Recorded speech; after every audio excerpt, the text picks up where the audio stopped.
Chapter 105. I originally wanted to give you a quick death, but I didn't expect you to be so eager to go to hell. Jiang Pingji grabbed his collar with one hand and lifted him up easily.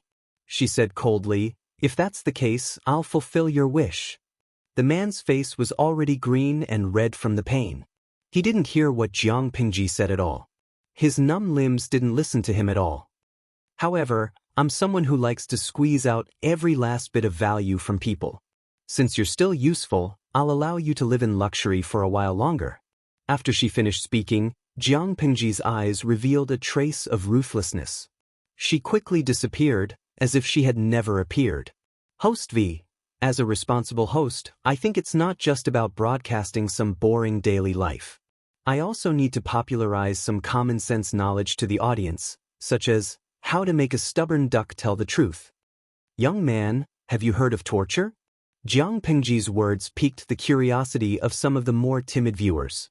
They were obviously scared to death and covered their eyes with their hands, but they still could not resist the curiosity in their hearts.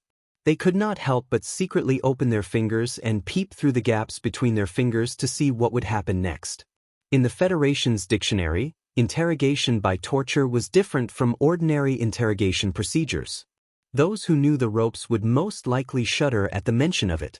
Almost every federal soldier had mastered the essentials of interrogation by torture. As the leader of the army, it was impossible for Jiang Pingji not to learn this skill. Host V. Of course, I don't recommend that you use it in real life, because it might kill someone.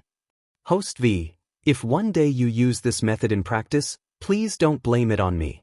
As she spoke, Jiang Pingji put a relatively clean handkerchief on her hands. Using the man as a teaching tool, she personally taught the livestream audience what a real professional interrogation was. On the surface, it was far less bloody than the so-called 10 Great Tortures, but in essence, it was more ruthless than those brutal punishments. Not only could it destroy the body, but it could also easily destroy the mind. Even a well-trained genetic warrior would not be able to withstand the full set of torture methods of the Federation, let alone a hooligan with a weak heart from ancient times. Jiang Pingji had only shown a little of her power, but the other party was already on the verge of collapsing. His consciousness was in a muddled state. She took out a flint and burned the handkerchief. The orange light illuminated half of her face. "What's your name?" "Lin Sheng Dog." The man's eyes were unfocused, and the hair cover in his mouth had been removed. However, there was still a steady stream of turbid saliva flowing down the corner of his mouth. Some dripped onto his upper body, and some flowed down his neck to his collarbone. This scene could definitely drive a germaphobe crazy. Jiang Pingji narrowed her eyes. "You're not a local. Where are you from?" "Meng County, Song Prefecture." The man tilted his head, and his limbs twitched from time to time. His gaze was blank, but his reply to Jiang Pingji was clear. "Meng County, Song Prefecture?" Jiang Pingji frowned and searched through Lu Lanting's memories for information about the place. The land of Dongqing was divided into 6 states and 21 counties. Songzhou was one of the more prosperous states. Because the trade route to the north was smooth, it had close connections with the northern borderline. Many merchants went there to do business. Therefore, Songzhou's economy was at the forefront of Dongqing.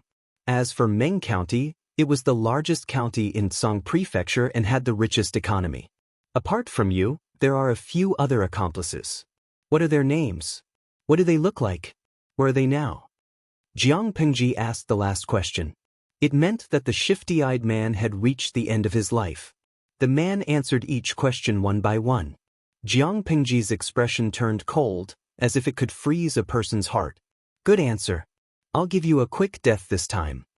Jiang Pingji easily ended the man's life. Out of habit, she cleaned up the evidence of the crime.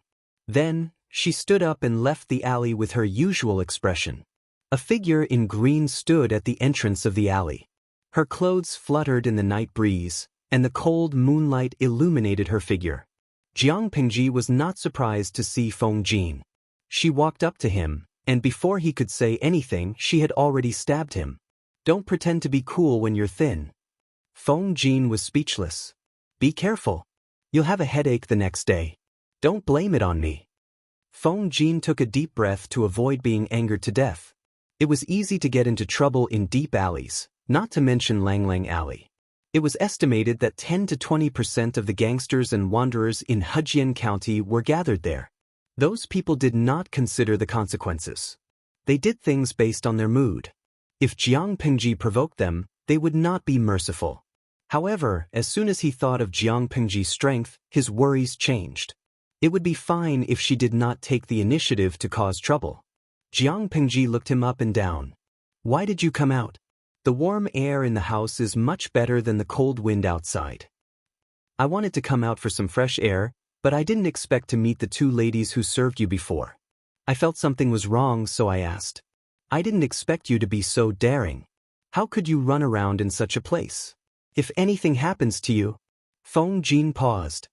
His gentle face became solemn and serious. His eyes were full of reproach and worry. The person in front of him was not a man. She was a real woman. When a man was bullied, he would at most say that he was flirtatious to comfort himself. However, if a woman got into trouble in such a place, her reputation would be ruined. Jiang Pingji smiled coldly. Something happens? It's good enough if others don't offend me. Feng Jin frowned and suddenly moved closer. His face suddenly darkened. What did you do just now? If you have the guts, you can go in and take a look. He hesitated for a moment, then lit the fire and stepped into the deep alley. After a while, he walked out with weak footsteps. You did it? He deserves to die. If he doesn't die, I don't know how many people will be hounded to death, Jiang Pingji said indifferently. Huayu, accompany me to a place. When you go there, you will know whether the person inside deserves to die or not. Or, you don't have to come. You can directly go to the magistrate and sue me? Feng Jin pursed his lips. Although the aristocratic families controlled the court and controlled the whole of Dongqing, it did not mean that the children of the aristocratic families were not guilty of killing people. What was the difference between such disregard for the lives of others and the vermin that the people cursed and hated? However, he did not say these words out loud. Because of admiration, Feng Jin's position was still on Jiang Pingji's side. If the other party could produce evidence, he could even let this matter pass. Where are we going? Feng Jin followed and asked. You have to produce evidence that is convincing enough. I won't cover for you. The sound of wooden clogs landing on the ground was particularly clear. It seemed to completely separate the deep alley from the extravagant world outside. Chapter 106. Why are we going to Mr. Wei Yuan's residence? Instead of answering, Jiang Pingji asked, Huayu, do you know Meng County in Song Prefecture? Compared to Lu Lanting's closed environment, Feng Jin's tutor was more open. Meng County, Song Prefecture? Of course I have some understanding, but what does this have to do with what happened before? Feng Jin was about to transform into 100,000 Ys. Have you heard of some scandals in Meng County, Song Prefecture? For example, some women from aristocratic families were humiliated, but the culprit was never found. The moment Jiang Pingji opened her mouth, it was big news. Feng Jin's face turned green, red, and black, almost like a palette. Nonsense, how can a gentleman be interested in such news? Moreover, if your words spread out, do you want to be criticized by others? Landowning gentry ladies are noble. Even if it happened, it wouldn't be spread out so easily. He wanted to say that it was impossible, but when he thought of the dangerous experience of the noblewoman in Hejian County, he changed his mind. You're right. Jiang Pingji stopped in her tracks and quickly returned to normal. If such a thing really happened with the current social atmosphere, the possibility of concealing it was far higher than publicizing it. Do you know something? Is it related to that man? Feng Jin hurriedly took 2 steps forward and stood shoulder to shoulder with Jiang Pingji. He then remembered that Jiang Pingji said she wanted to go to Wei Yuan's mansion, and his scalp went numb. You're still keeping me in suspense? Feng Jin was very curious. The audience in the live broadcast room expressed that this young man had a bright future. He had asked all their questions. Some old viewers in the streaming room had been following the stream for a long time. They knew that Jiang Pingji was good at analyzing. They were sure that she had found some clues. Otherwise, it was impossible for her to suddenly attack a stranger. However, she refused to explain. Everyone was dumbfounded. Fatty Big C, the man who was forced to take his lunchbox by the host, the bamboo booklet with unknown content, the scandal of a noble lady from Meng County in Song Prefecture being humiliated, the host's teacher, Wei Yuan. When all these clues are connected, it feels extremely scary. Paydaxing, now that you mention it, I seem to have thought of something. Could it be that the host's teacher is a monster in human form? Now, what kind of analysis is that? You can't just let your imagination run wild like that, right? The probability of Mr. Wei Yuan being the victim is much higher. Didn't they say that the gentleman had been on sick leave for a long time? Maybe it had something to do with this. For a moment, a game of You Guess was played in the live broadcast room. Based on the clues revealed by the streamer, they began to make wild guesses. As for which speculations were reliable and which were absurd, Jiang Pingji did not give an answer. Wei Yuan was stubborn and strict. He was strict with his students and never lowered his standards because of their age. Lu Lanting did not like going to the family school, but she did not like studying at home either. Wei Yuan was the main reason.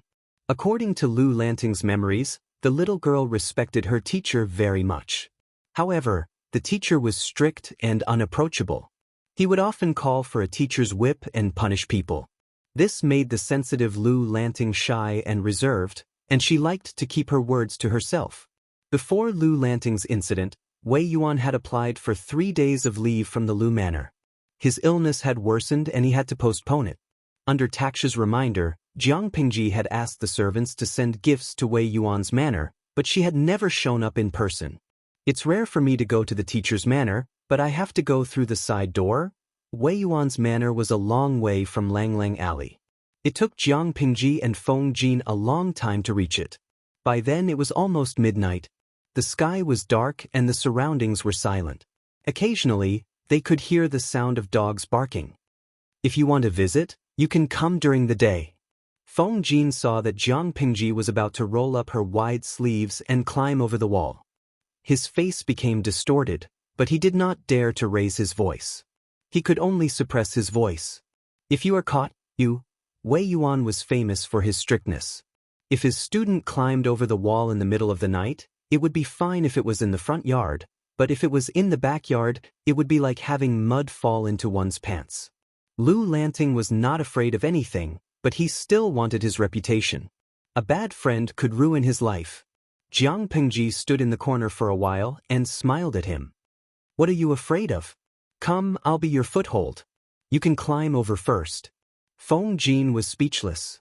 They looked at each other in silence for a while. Feng Jin took a deep breath. I don't believe you're that kind. Tell me, how are you going to trick me? Feng Jin clenched his teeth. Only now did he look like a teenager instead of an old and steady noble young master of an aristocratic family. Jiang Pingji smiled. Won't you know after you climb over? Feng Jin looked at her suspiciously, and the uneasiness in his heart grew stronger. Why don't you climb over first? There was something fishy going on. Jiang Pingji mocked him. You go first and I'll follow. What if I climb over first? Will you be able to climb over? Don't pretend to be a hero in front of me. Feng Jin was speechless. It was tiring to have such an unreliable companion. Logically speaking, with Feng Jin's upbringing, he would never mess around with Jiang Pingji. But he was only a teenager. He had to maintain a steady image in front of others, and he needed some breathing space when he was alone. Not to mention that he admired Jiang Pingji and wanted to know what she was up to. He had fallen for her trap. Feng Jin gritted his teeth and nodded in agreement. He had left behind a dark history that could not be erased. Wei Yuan came from an ordinary family. His mansion was simple, and the walls were not high. Jiang Pingji lowered her body and crossed her arms, indicating for Feng Jin to step on her. Compared to her decisiveness and straightforwardness, Feng Jin was a bit hesitant. Even though his companion was bold and unrestrained, he always forgot her gender. But no matter how forgetful he was, he could not forget the difference in their genders. How can you be so impatient? Feng Jin muttered. He carefully held on to the uneven part of the wall. He had taken off his wooden clogs and was only wearing socks. He stepped on Jiang Pingji's crossed arms with his bare feet. He thought they would fall miserably, but he did not expect his feet to be so steady. He swore that he had never been so rude in his life. He used all his strength to crawl on the wall. "Okay, I'm up. It's your turn now, right?" Feng Jin looked down from the wall. It was a bit high, and he felt dizzy. Under the wall, Jiang Pingji burst into laughter. It was especially obvious in the silent night. Feng Jin's heart skipped a beat. "Huaiyu, why don't you take a look at the other side of the wall? Isn't there a bunch of people guarding there?" Feng Jin was speechless. He had a bad feeling. He turned his head shakily and stretched his neck to the other side of the wall. Within the walls, they looked at each other. He was furious. "It's better for you to die than for me. If it doesn't work, then let's die together."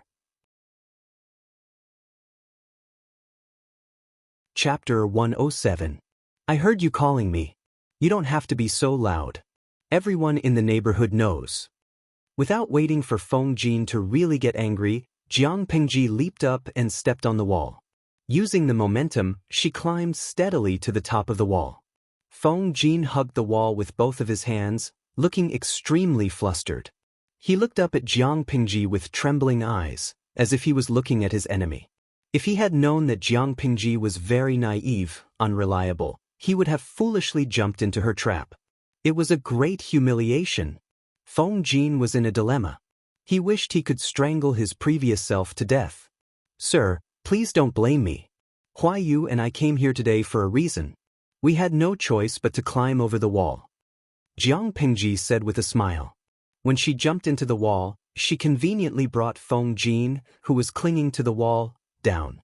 Inside the walls, there were indeed a few servants guarding. Other than that, a middle-aged man dressed in plain clothes stood in front of them like a pine tree. He had a neatly trimmed beard and a pair of dark and gloomy eyes. He stared at Jiang Pingji with some suspicion and scrutiny. That was to be expected. For a student to climb over his teacher's wall in the middle of the night, and at such a sensitive time, anyone would be suspicious. However, Wei Yuan didn't pin the crime on her because her age didn't meet the criteria. In any case, Wei Yuan was still a student that he had personally taught. His student would not be a despicable person. "Lanting, you've really harmed me this time." He had made a bad friend by mistake, and his 10 years of good reputation would be ruined in a day. "Be good, don't throw a tantrum." Jiang Pingji dismissed him like she was coaxing a child. Feng Jin widened his eyes in astonishment, as if it was his first day meeting Jiang Pingji. Jiang Pingji bowed to Wei Yuan and greeted him respectfully, "Sir." Wei Yuan didn't appreciate it. Instead, he coldly flicked his sleeves and dodged her bow, giving her a cold snort. He did believe that she was not a despicable person, but that did not explain why the kid climbed over his wall in the middle of the night. Climbing over the wall was one thing, but observing the conversation between him and the strange young man, Lanting clearly knew that there was someone on the other side of the wall, yet he deliberately climbed over. Knowing one's mistake and making a mistake was even worse.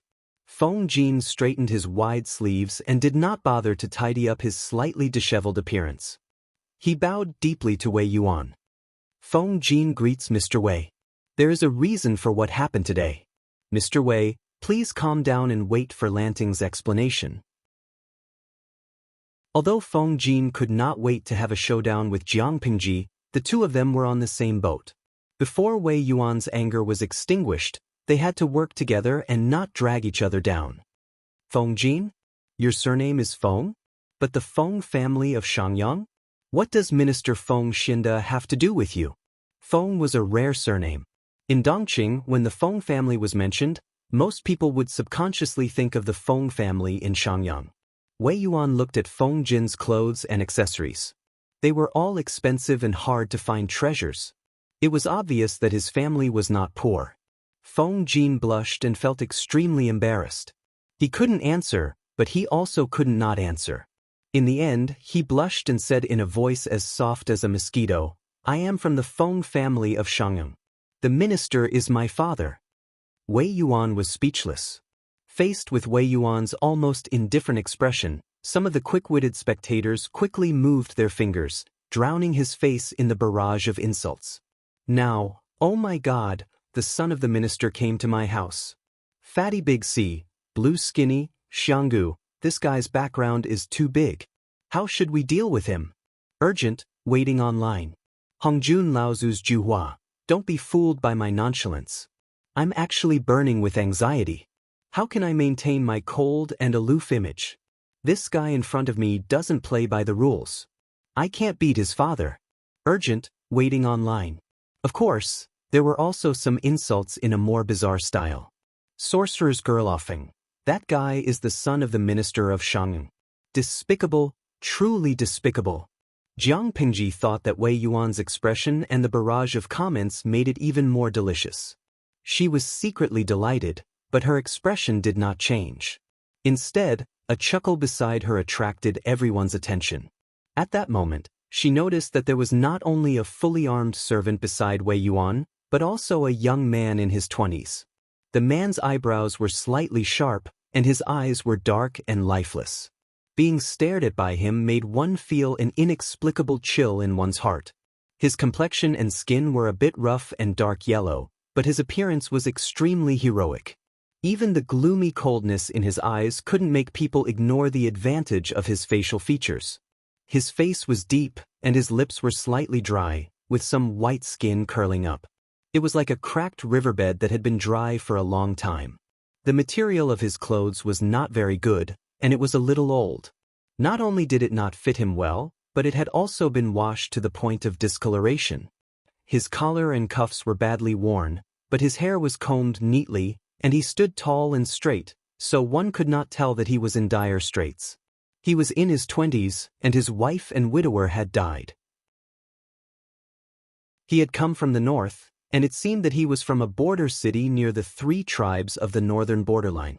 His father was of a different race, and his mother was a gentle and loving Chinese woman. The two of them were not happy, and his father had a bad habit of abusing his wife and children. He was cold and ruthless, and he had killed more than one person. His father was already dead, and he was probably the one who killed him. His palms were thick, and his knuckles were slightly deformed from years of martial arts practice. He was much stronger than Feng Jin. His socks were bleeding, and the wound was on his feet, but he could still maintain his upright posture without a change in expression. She liked his ruthlessness and forbearance. While Jiang Pingji was analyzing him, the young man was also sizing her up. After a long time, the young man shook his feather fan and faced Wei Yuan with regret. Master Gong Chao, it's not him. Wei Yuan's face darkened. A few servants still surrounded Jiang Pingji and Feng Jin, not daring to let their guard down. He trusted his student, so he did not doubt the young man's judgment. But he could not think of a reason why his student would climb over the wall in the middle of the night. Master, I came here today because of an urgent matter. If not, I would not have to resort to such a method. Jiang Pingji didn't mind, but Wei Yuan couldn't bear to see such a shocking act. If this matter were to spread out, who knew what kind of people would talk about it? He would not be able to face anyone, and Lu Lanting would be ruined. No matter what the student wanted to talk to him about, he had chosen to climb over the wall instead of using the main door. It would be strange if someone like him could stand it. Feng Jin treated himself as the background and kept his head down. He was implicated by Lu Shi, the scammer, in this matter. Oh, I want to hear what reason you have. Chapter 108. If the student could give in and apologize, Wei Yuan would tolerate it for Lu Shi's sake, no matter how unhappy he was.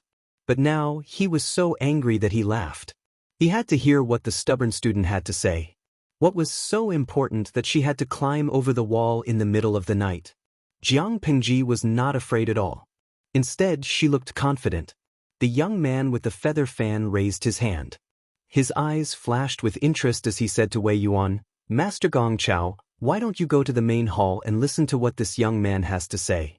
It would be best if you could dismiss your attendance. I'm sure this young man will not disappoint you. Wei Yuan was shocked to hear this. However, he was also a wise old man. He quickly composed himself and put on a stern face. Come here. Jiang Pingji stopped him.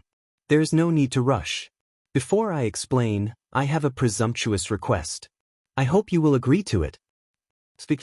This student would like to take the liberty to meet the womenfolk in Sir's backyard, including a group of female servants. Wei Yuan was angered by her insatiable behavior.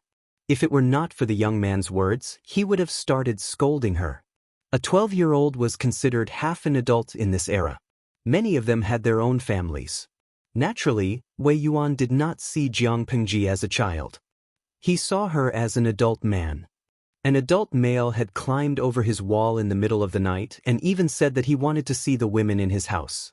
Faced with such straightforward humiliation, it was already a sign of his self-restraint that he didn't lash out at him, kick him out, or send him to the magistrate's office.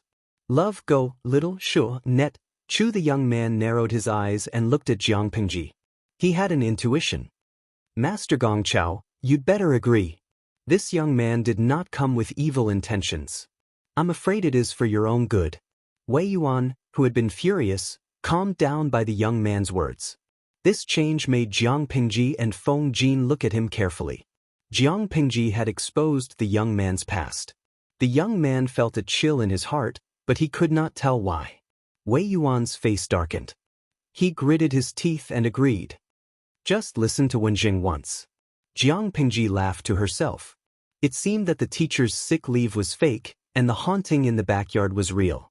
According to this person's temperament, if he found out that there were strange men's clothes or traces of activity in his concubine's room, he would be so angry that his blood pressure would soar. The reason why he had taken leave until now was probably because he had not finished with this mess.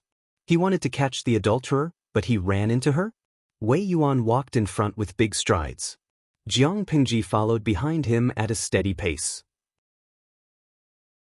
She was right next to the young man. She smiled and asked tentatively, "How should I address you, Lang Jun?" Feng Jin's expression seemed normal, but there was a hint of displeasure in it. His bad friend had tricked him, and before he could even give him an explanation, he had already hooked up with a weird-looking outsider. How unfair. I am Qiguan Rang. Jiang Pengji frowned. Although she hated the messy names in this era, she still asked out of habit. What's your courtesy name? The young man's eyes were still gloomy, and he said mercilessly, My young friend, our relationship is shallow. We don't even have a courtesy name. In other words, he said, I don't know you that well. Don't try to get close to me. Jiang Pengji's heart skipped a beat. She lowered her voice and asked at a volume that only she, the young man, and Feng Jin could hear. Don't say that. Strictly speaking, you are my future brother-in-law. Why do you have to treat me like an outsider? Feng Jin listened attentively, and then he looked confused. Lanting has a sister? After asking, he came back to his senses. Lu she did have a mistress's daughter, but she seemed to be less than 9 years old. Feng Jin was dumbfounded. However, when her words fell into the young man's ears, it was no different from a sudden clap of thunder. His mind went blank for a moment. You, she interrupted him and repeated her question. What's your courtesy name? If she wanted to know, she had to know. Even if he did not want to answer, she would find a way to make him answer. The young man was speechless. After a while, the young man calmed himself down and said calmly, Didn't you hear him? Jiang Pengji raised her eyelids and rolled her eyes. It's different when you introduce yourself and when others mention it in passing. The young man took a deep breath and faintly sympathized with Feng Jin. That must be how he felt when he was tricked. My name is Qiguan Rang. My courtesy name is Wenjing. How should I address you? Lu Shi. That's it? The young man waited for a while, but he did not hear anything else. His expression became slightly twisted as he suddenly remembered Feng Jin mentioning Lanting. That must be Lu Shi's courtesy name. Although they had only met for a short while, the young man had the urge to raise his fan and slap her. She was asking for a beating. Jiang Pengji looked at Wei Yuan's silhouette in front of her with a complicated expression. Wenjing, are you curious about how I know that you are looking for a son-in-law? Qiguan Rang nodded. He was indeed curious. Wei Yuan had only mentioned it to him vaguely, and no one else knew about it. Jiang Pengji revealed it as soon as she arrived, so it was impossible for Qiguan Rang not to be curious. Could she be eavesdropping? That was impossible. Jiang Pingji was about to speak, but she suddenly turned to Feng Jin and said, "Don't listen to indecent things. Cover your ears." Feng Jin was speechless. He was innocent. Although he was also curious, since Jiang Pingji had said so, the inside story was probably not suitable for people other than Qiguan Rang to listen. He obediently raised his hands to cover his ears and purposely took a few steps back to prevent himself from accidentally hearing something. His pitiful appearance instantly aroused the sympathy of a group of otakus overflowing with motherly love in the live broadcast room. Gifts flooded the screen like a stream of water. Seeing that, Jiang Pingji wanted to bully Feng Jin even more. What should she do? Wenjing's arrival at the Wei residence was not at the right time. It coincidentally happened to be a scandal that outsiders should not listen to. Jiang Pingji whispered the contents that shocked Qiguan Rang. This content is not only related to Master Wei's concubines in his harem. More seriously, it may even implicate his daughters, who are my 2 junior sisters. Thinking about it, even if the 2 ladies are fine, their reputations will be ruined in a day. Following that, Jiang Pingji calmly revealed a series of high-powered information. Wenjing, you lost your wife at a young age, and you were born in the border of the northern borderline. The people there are tough, and they don't care much about a woman's reputation. At least, they don't care about it as much as the noble sons of Dongqing's aristocratic families. With such a thing happening, no matter if it's the eldest or the second lady, I'm afraid it will be difficult for them to get married in the future. If such a thing happened to the daughters of the aristocratic families, it would not be too difficult for them to get married. Of course, they could not be picky about the conditions of their husbands. They could either marry a son of the first wife with a slightly higher status, or a son of a concubine who was hardworking and talented but had a lower status.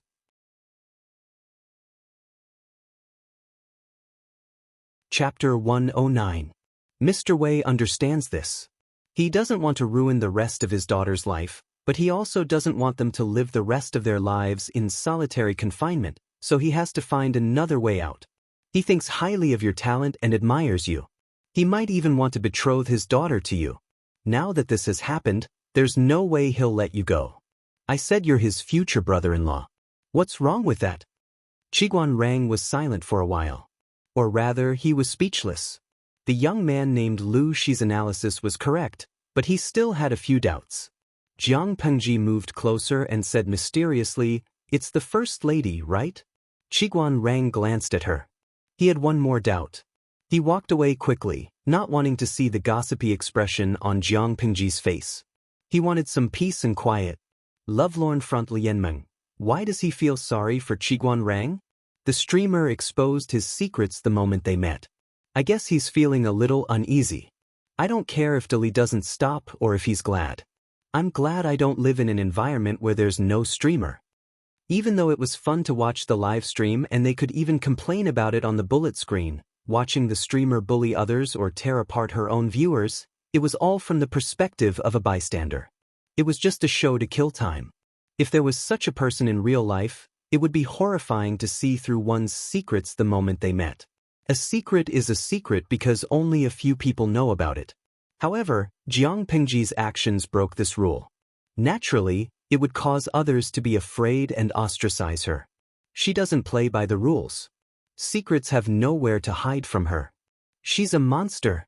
Love 100%. I checked the surnames on Baidu. If it's a surname, it should be Qiguan, right? Tong Qi, 2 times. 100 Ghosts Night Walk. I'm just an ordinary person. I'm happy watching, so I don't think too much. Tudu Fei Chiu, same. As long as you're happy. We're just watching the live stream. Why think so much? Streamer Xianxia, we're watching the live stream from the streamer's perspective. The viewing experience should be from the streamer's perspective and role. If it was a stupid host who got bullied and stepped on everywhere, who would be able to watch it? Anyway, I'm feeling all sorts of good now. Streamer's side of me, 23333 after watching the live broadcast, I feel like my IQ has increased by several %. Streamer's back on me, who's better at topping up IQ? Palace Intrigue livestream helps you. Jiang Pingji was speechless. No matter what, she couldn't face these demonic audiences and their IDs. Although Feng Jin did not hear what the two of them said, he could not help but remember how Jiang Pingji had threatened him when he saw Qiguan Rang's reaction. Suddenly, he felt sympathy for her and complained to her, "You scared him." "You're scared just like that? What shall we do then?" she said significantly. "Shall we have to be alarmed every day?" Lao Ciji Lianmeng, who's so surprised? Jiang Pingji was speechless. He had a bad premonition. Even though Wei Yuan was extremely unhappy, he still followed Jiang Pingji's instructions and asked the womenfolk to come out and look at them through the thin screen. She frowned and shook her head. Wei Yuan's face darkened and he ordered the maidservants to bring them back. Next were the female servants. The female servants were not as refined as the female servants, and it was fine for them to be stared at by an outsider once or twice. Therefore, they were simply allowed to gather in a relatively wide corridor. The surrounding servants each held a torch, brightly illuminating the courtyard. Feng Jin saw that she was serious and did not dare to interrupt her thoughts. Qiguan Rang looked at Jiang Pingji seriously, as if he was trying to read some useful information from her face. However, the results surprised him. He was a 12-year-old boy, the age when his emotions should be the most exposed. Even if he had been educated by an aristocratic family, his age and experience made it impossible for him to be as impenetrable as an old fox. People would always be able to find a loophole. But the boy's situation made him tremble with fear, and he was secretly very excited. The more he could not find out, the more it meant that the boy was full of secrets. In Qiguan Rang's opinion, there were two extraordinary people in Dongqing in recent years. One was Master Yuanjing of Langjia, who single-handedly took back the 3 cities by the border. The other was Lu Shi of Hejian, who had worked hard for many years to bring Hu County back to life. He had achieved a feat that many capable officials of the previous Xia dynasty could not achieve. Lu Shi was Lu Shi's son. He had the demeanor of his father, but he was also a hidden person. "Lanting, what did you find out?" It was rare for Qiguan Rang to put on a stiff smile. The corners of his lips were raised unnaturally. Perhaps he was used to wearing a cold expression all year round. The emotion of smiling was too foreign to him. Therefore, when he smiled, it was more of a fake smile. It was strange and treacherous. "Of course I found out. Otherwise, I wouldn't be able to answer to the master today, would I?" After she finished speaking, Jiang Pingji got up and walked to the corridor. She walked straight into the crowd of servants, her eyes fixed on one target. It was a woman who looked to be in her early 30s. Her skin was brown, and there were 3 wrinkles between her eyebrows. There were obvious wrinkles at the corners of her eyes. She looked a few years older than her actual age. Her shoulders were slightly bowed, and she looked extremely honest. Her fingertips that were exposed outside her sleeves were red and purple. Before she was called there, she was diligently washing clothes with well water. At first glance, she was just an ordinary servant. She had the dullness and diligence of an honest person. There was nothing special about her. If there was anything wrong with her, it would be that her appearance was average, but her facial features were kind. She gave people a feeling that she was easy to get along with. However, some people were born with a strong affinity. That could not be used as evidence that there was something wrong with her. Qiguan Rang quickly glanced at the target Jiang Pingji was staring at. He was slightly suspicious. Why did she look for a servant? Could it be?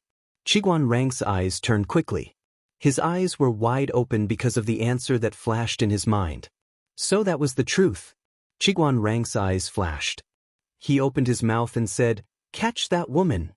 Jiang Pingji walked toward her. The servant kept her head down, as if she was the most ordinary servant. There was no flaw in her expression. However, her nerves were secretly on edge. Until Jiang Pingji was in front of her, her nerves were already at their most sensitive. At that moment, Qiguan Rang's voice exploded in her ears. He was completely flustered. He knew that his identity was exposed, and he did not mean to trick him. "You still want to escape?" The person panicked. He quickly grabbed a servant beside him and pushed him toward Jiang Pingji. The crowd was in an uproar. The order was instantly chaotic.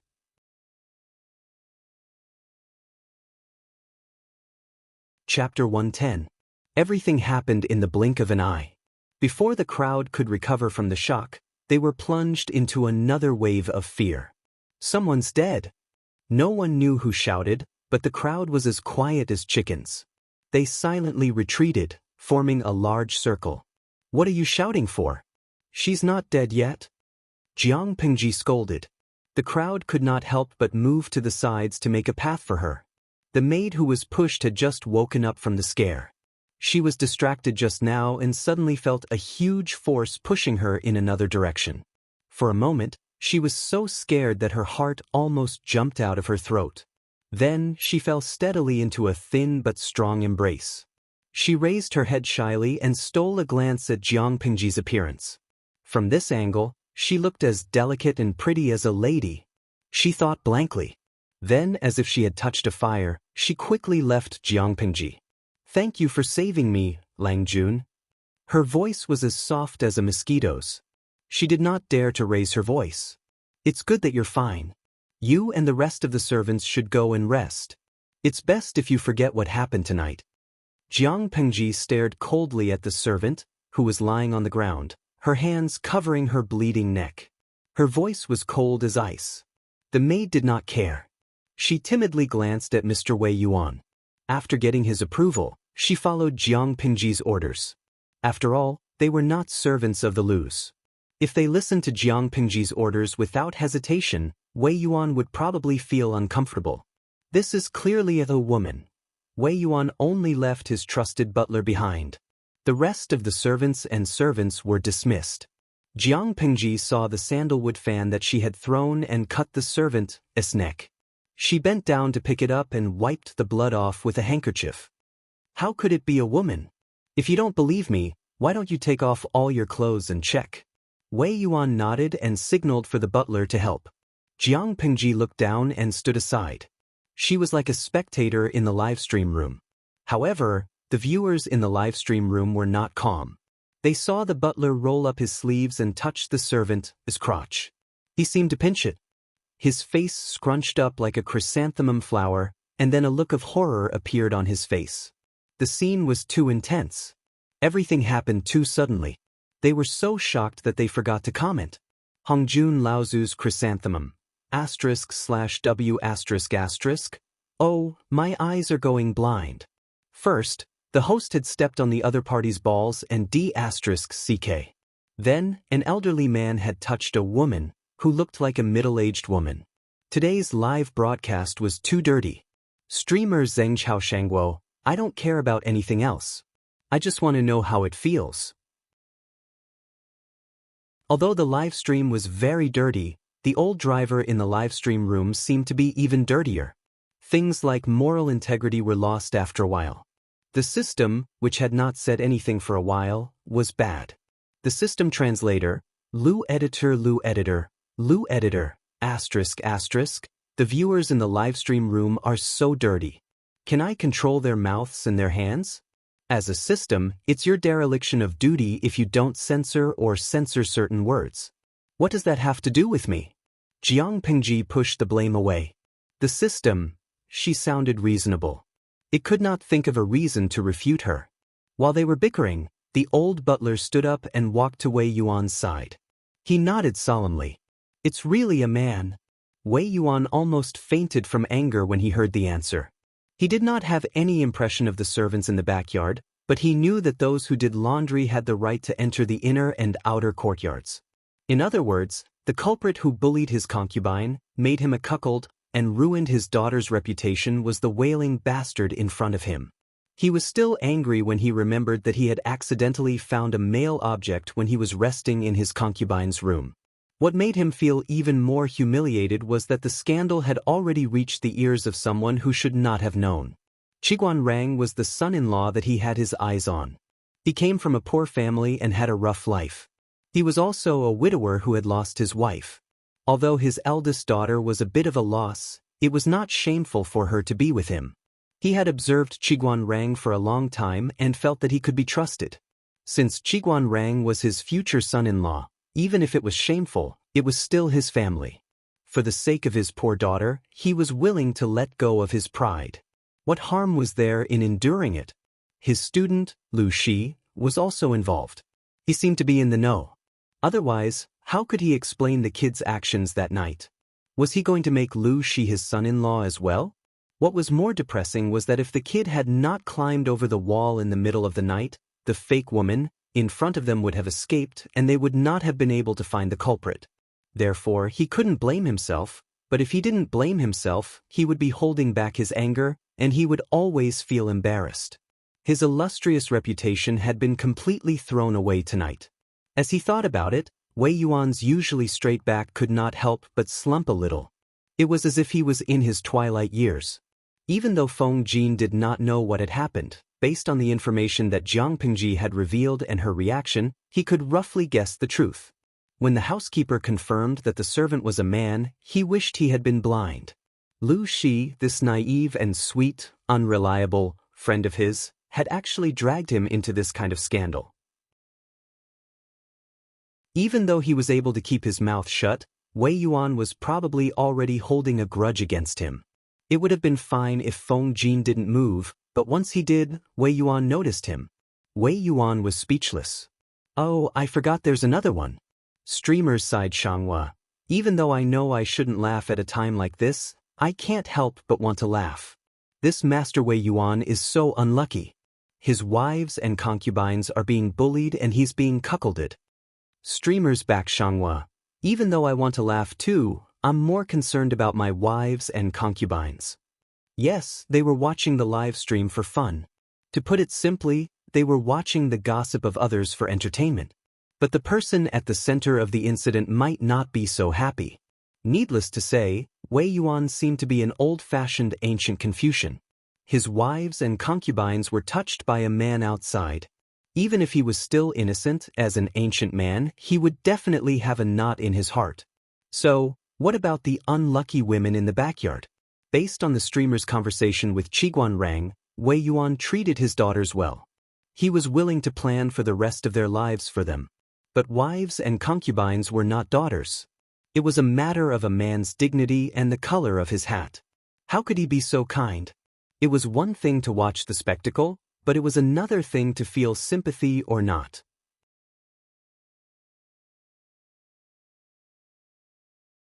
Chapter 111. We provide you with wonderful novels to read. Jiang Pingji looked coldly at the series of comments and countless large donations on the live streaming screen. Most of them hoped that she could help the innocent women who were implicated.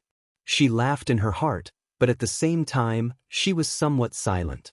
It was fun to watch the drama and treat the pain of others as entertainment.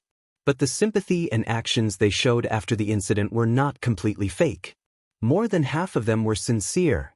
What a contradictory group of people. Jiang Pingji did not respond to the audience. Instead, she looked at Wei Yuan with interest. She guessed that the teacher had started to think that she knew about his scandal.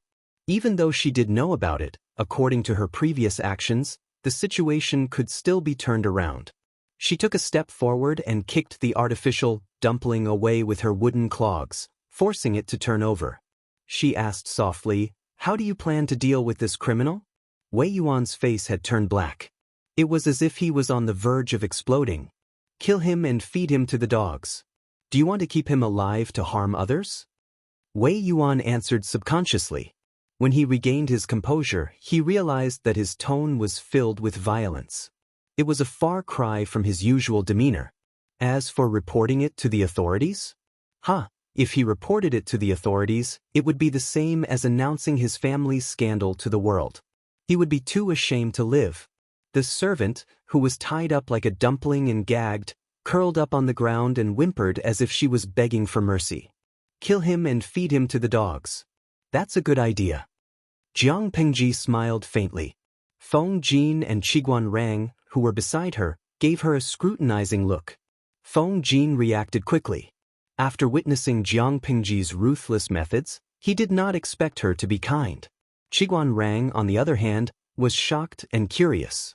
Shouldn't a pampered noble's son be so indecisive? Shouldn't he be soft-hearted all the time? But this person was different. Not only was he not kind, but he carried a shocking coldness and hostility. However, I came here tonight for this person. Please forgive me, teacher, and let him live for the time being. Jiang Pingji bowed and apologized. Under Wei Yuan's suspicious gaze, she explained, "Tonight, I was having a drink with my father at the Ingchun brothel. I happened to see an old maid bullying a lady in the brothel. I didn't think much of it at first, but the more I looked at her, the more I felt there was something strange about her." Wei Yuan was speechless. Wait a minute, I seem to have heard something very powerful? If he hadn't heard wrongly, the kid had said that he and his father, the father and son, were drinking in a brothel? Qiguan Rang also felt that his worldview had been refreshed. A father and son going to that kind of place? Father and son going to that kind of place? Jiang Pingji didn't care about their strange gazes. Anyway, she would take all the blame. Out of curiosity, I followed them, but I saw a great show of people turning into living beings. After the other party took off his clothes one by one, a gray-haired old woman who was sweeping the floor turned into a man of about 30 years of age with a protruding mouth and monkey cheeks. She had wanted to leave, but she had disturbed them and captured them. After inquiring, I found out the truth. Because of this, I had to climb over the wall in the middle of the night. If I had waited until tomorrow, I'm afraid. Jiang Pingji simplified the process. She also beautified the interrogation as questioning. There was nothing bloody about it. Then she took out a small roll of bamboo slips and presented it to Wei Yuan. Based on what I know, there are more than just these two men who know of this disguise method and blend into the backyard of others. Why do they do it? Maybe they are trying to escape from the authorities. They are probably from Tsang Prefecture's Meng County. They sneaked to Hejin recently. Jiang Pingji said it in a businesslike manner. She was just short of telling Wei Yuan that she had no idea what was going on in his backyard. Of course, this was just an obvious cover. Although it was useless, covering it was better than not covering it. Wei Yuan took the bamboo scroll and looked through it. His face changed from anger to ashen, and then to silence. Although he was silent, the anger in his heart was stronger than before. These vermin. After a long time, Wei Yuan's face turned ashen as he smashed the bamboo scroll in his hand. Jiang Pingji looked down and did not have the slightest intention of picking up the booklet. How is this a proper scroll? It's the great achievements of those guys. On a certain day, they would target a woman or a girl, disguise themselves as a woman, and try to sneak into the family. They would patiently achieve their goal. Not only would they describe the woman's appearance, age, figure, and skin feel, but they would also proudly write down their thoughts after the deed was done. They would also summarize the pros and cons of the operation. Of course, they would also summarize their personal experiences, such as how to silence the victim or how to coax them to have sex with them multiple times. Occasionally, they would mock the man of the house for not being able to satisfy the woman and praise themselves. But that was not the point. The point was the origin of the women. 30% of them were ordinary women from Meng County, Tsang Prefecture, or women who had been widowed for a long time. The other 70% were the concubines of rich merchants and poor families. There were even some unmarried girls who could not escape the clutches of those people. What's more, Wei Yuan even saw some of his acquaintances in the scroll.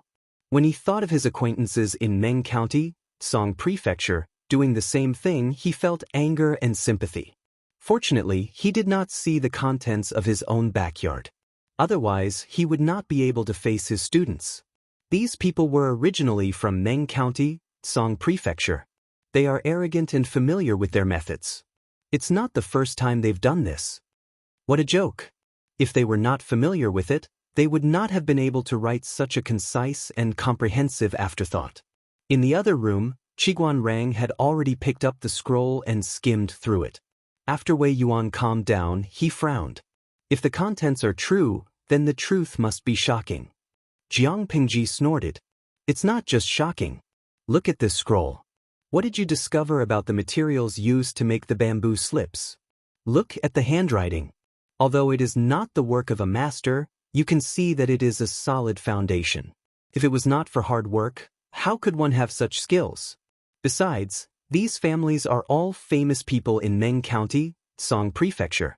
Their backyards may not be as thick as an iron bucket, but it is not a place that ordinary servants can enter.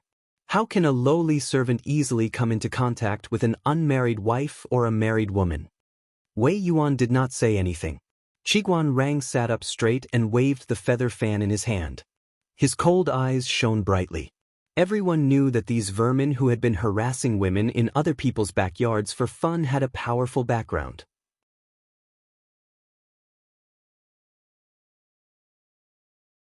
Chapter 112. I have a guess, but I haven't verified it yet, so I can't say it out loud.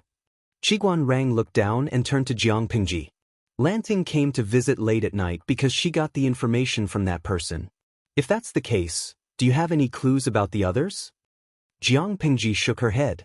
No.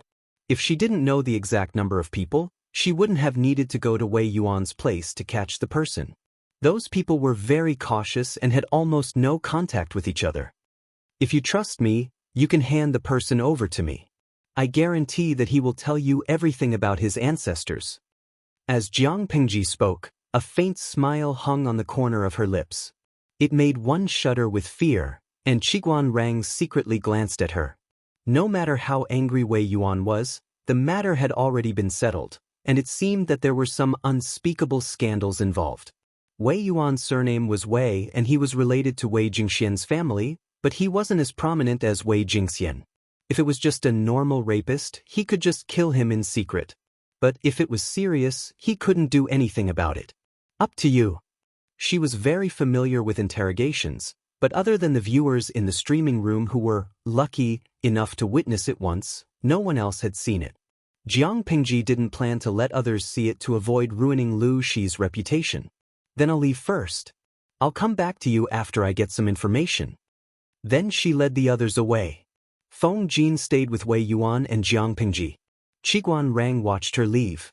Suspicion flashed in his eyes, and he kept hitting his knees with his feather fan. Second Langjun Lu's way of doing things is a bit strange. He's completely different from what Mr. Wei said. Feng Jin was lost in thought when he heard Qiguan Rang's words. He snapped back to reality and looked at Qiguan Rang. Lanting is a bit out of line, but it's not strange. She's still a child, and she's at an age where her temperament isn't stable. If she's not restrained, she'll go astray. If there's a big change, it's normal for her to change. Feng Jin defended Jiang Pingji gently, which made Qiguan Rang look at him. Accident. Wei Yuan suddenly remembered that due to family matters, it had been a long time since he had gone to the Lu residence to teach a student. He didn't know much about this obedient and sensible student, who he rarely worried about. He didn't even know what had happened to make this student seem like a stranger. In the past, Lu Shi had always treated him with respect and even fear.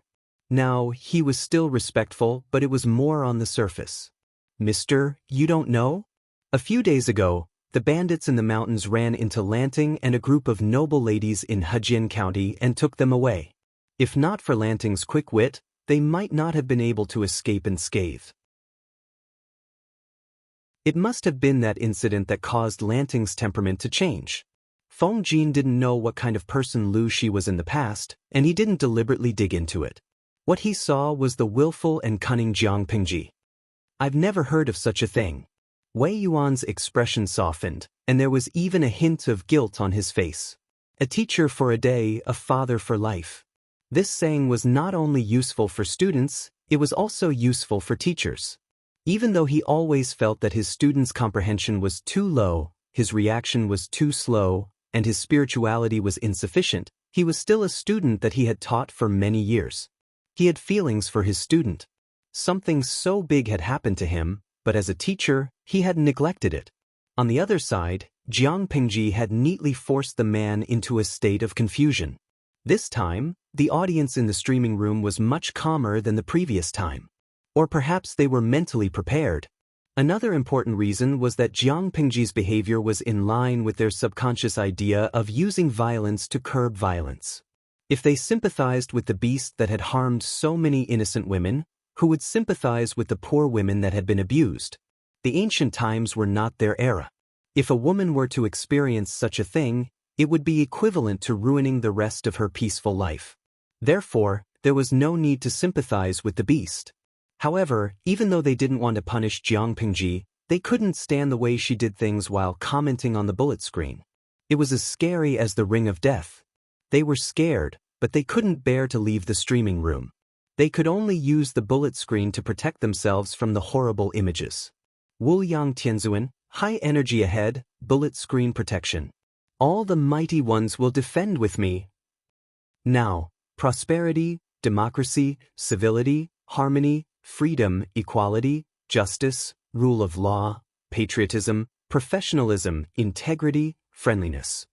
Similar duplicated bullet screens filled the entire live streaming screen, forcing Jiang Pingji to temporarily turn them off. What's your name? Jiang Pingji asked the most basic question. Lin Zhouzi. Her mouth twitched. The previous one was Lin Goxing, and this one was Lin Zhouzi. Honestly, were they really not picked up by their parents from the garbage dump or given to them as a gift? It was such a name. Because of this new idea, Jiang Pingji did not follow the previous direction. Instead, she chose a different path. Do you know where the other accomplices are? As she spoke, she took out a roll of cloth from the man's clothes. There was also a small bamboo scroll inside. The contents of the scroll were similar to the previous one. They were all women from Meng County. The only difference was that the names of these women were different. At the end of the scroll, she saw some information about Wei Yuan's residence. Not only did the man in front of him have his eyes on Wei Yuan's concubine, but he was also drooling over her two beautiful daughters. She flipped through Lu Shi's memories related to Wei Yuan's daughters, and her face darkened. Her eyes were so cold that it was as if she was looking at a dead man. She lifted her hand and removed the bamboo scroll. Then she crushed it with her bare hands. After a while, she threw the crushed bamboo scroll on the ground and used her wooden clogs to cover it up. Following Jiang Pingji's questions, the man told her everything he knew. His expression was muddled, and white foam kept coming out of the corner of his mouth. His face turned from red to pale, and then from pale to green. His breathing was sometimes rapid and sometimes slow. Jiang Pingji knew very well that it was impossible for a normal person to survive torture in ancient times. Not only would torture bring great harm to the body, but it would also cause a devastating blow to the fragile spiritual realm. Moreover, this kind of collapse was irreversible. Even in her era, when the medical development of the spiritual realm was so advanced, there were not many lucky people who could recover. There was not much time left for her to ask questions. Jiang Pingji picked out a few important ones.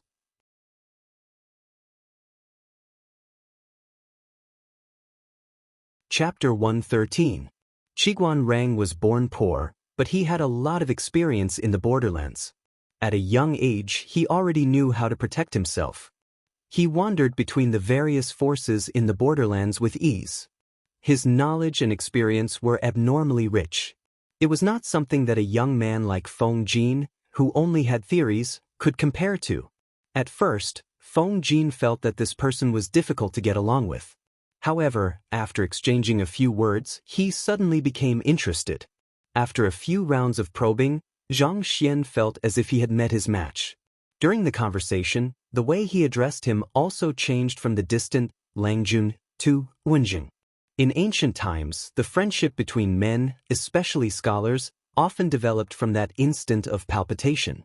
Underscore, when I heard what Wenjing said earlier, I had a guess in my heart, but I haven't been able to verify it. What is it? Qiguan Rang tapped the feather fan in his hand on his knee and said in a serious tone, Huaiyu, do you know the Meng family from Meng County in Song Prefecture? Feng Jin didn't understand why their conversation had anything to do with the Meng family from Meng County in Sangzhou. Before he could reveal a puzzled expression, an extremely bold guess suddenly flashed in his mind, and he was so shocked that he almost lost his composure. Wenjing, how could you? Qiguan Rang smiled coldly. His eyes became even colder and gloomier. Feng Jin's doubt was within his expectations. After all, any aristocratic family would find this kind of speculation humiliating. Our ancestors were brave, and patriotic, but that doesn't mean that our descendants can inherit their legacy. He smiled coldly. The Meng family of Meng County in Song Prefecture? Heh, I heard from Huayu that you left Shangjing for some reason and didn't contact your family much. You probably haven't heard of it yet, right? Who was the Meng family from Meng County in Song Prefecture? The most famous of them all was the ancestor of the Meng family, Meng Jing, Meng Ziliang, the founding noble of the Xia dynasty. He was praised as a white dragon among men by the founder of the Xia dynasty. In later generations he was also known as the god of war. There were ancestral halls dedicated to him in all 5 countries. With such a tyrannical ancestor, the Meng clan had been greatly favored by the emperor since the Xia dynasty. They had tens of thousands of households, which had been inherited until the end of the Xia dynasty. Even when the 5 countries were divided into Xia, the status of the Meng family was still transcendent. This was not the original name of Meng County, but because of the Meng family, it was changed to the surname Meng. Of course, just as Qiguan Rang had ridiculed, the Mengs had a powerful ancestor who had laid down an illustrious family business. However, it did not mean that the younger generation of the Mengs could be so powerful. Not only could they not push the family to the peak, but they could also become more mediocre and absurd, living off their old capital. A gentleman's grace can be severed from 5 generations. Feng Jin was not stupid. He could guess what Qiguan Rang meant. The culprit who toyed with so many women and children in Meng County and even harmed the women in Hejian County should be from the Meng family. Never heard of what? Feng Jinsu knew what kind of people her age were like, but she still couldn't believe Qiguan Rang's guess. Naturally, it's about the matter of Tsang Prefecture's Meng County's commandant becoming a bandit and setting fire to the prefectural governor's manor. Qiguan Rang looked at Feng Jin's face and said with a malicious tone, "The county military chief is a retainer of the Mengs. He has always been loyal to the Mengs, but now he has rebelled against his former master and burned down the governor's manor. The reason for this has yet to be clarified." Coincidentally, the names of the official wife and daughter of the county military chief were written on the bamboo slips. Huayu, do you think there is a connection between the two? Feng Jin's lips moved. He was usually eloquent, but at that moment his mind was a mess. He didn't know where to start. Say no more. There is a connection. Just as Feng Jin's mind was in a mess, Jiang Pingji's cold voice came from outside. He subconsciously turned his head, only to see that thin person stride into the room from outside, and then kneel down in a slightly rough manner. However, at this moment, no one dared to express any dissatisfaction, because her face was already about to turn ashen. She didn't dare to mention it. Oh! Qiguan Rang rubbed his feather fan on his palm.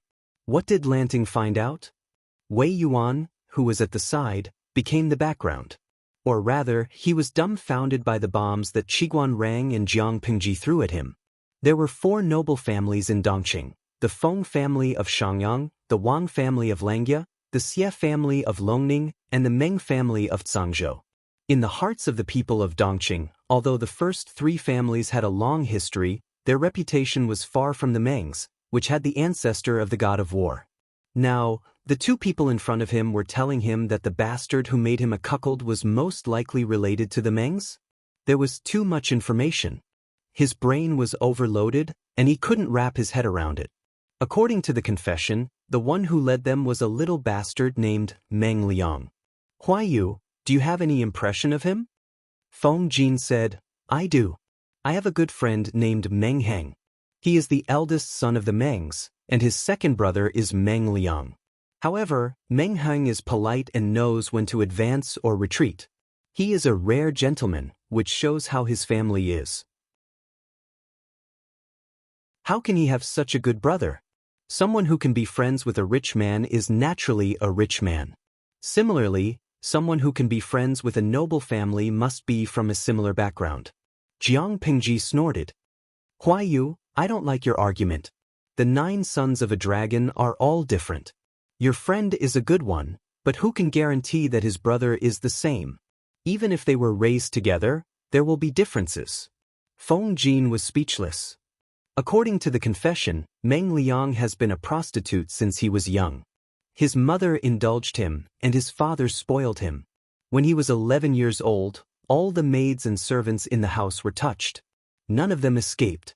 But this person likes the new and hates the old. It has become a habit for him to rape women. Although the audience in the streaming room already knew some of the inside information, they were still stunned by the valiant young man. Hongjun Laozu's Juhua. #cry. Others have been with thousands of women at the age of 11. Iron bars are ground into needles. I am still single. Guamin's husband Baeoboshan. #cry. Single +1.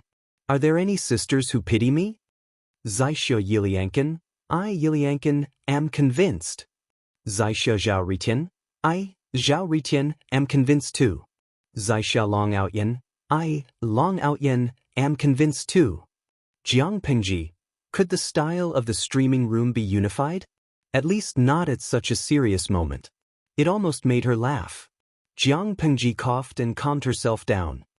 This Meng Liang likes to mingle with people from all walks of life. I don't know where he learned an excellent disguise technique. Because he looks feminine and looks like a woman, he looks like a pretty girl after dressing up a little. Even his closest relatives might not be able to recognize him. Using this advantage, he is like a fish in water. He has tricked many ignorant girls into letting go of their worries and suffering losses. Perhaps it was because he was too gullible and easy to trick. He felt disinterested and had other ideas. It was boring to act alone.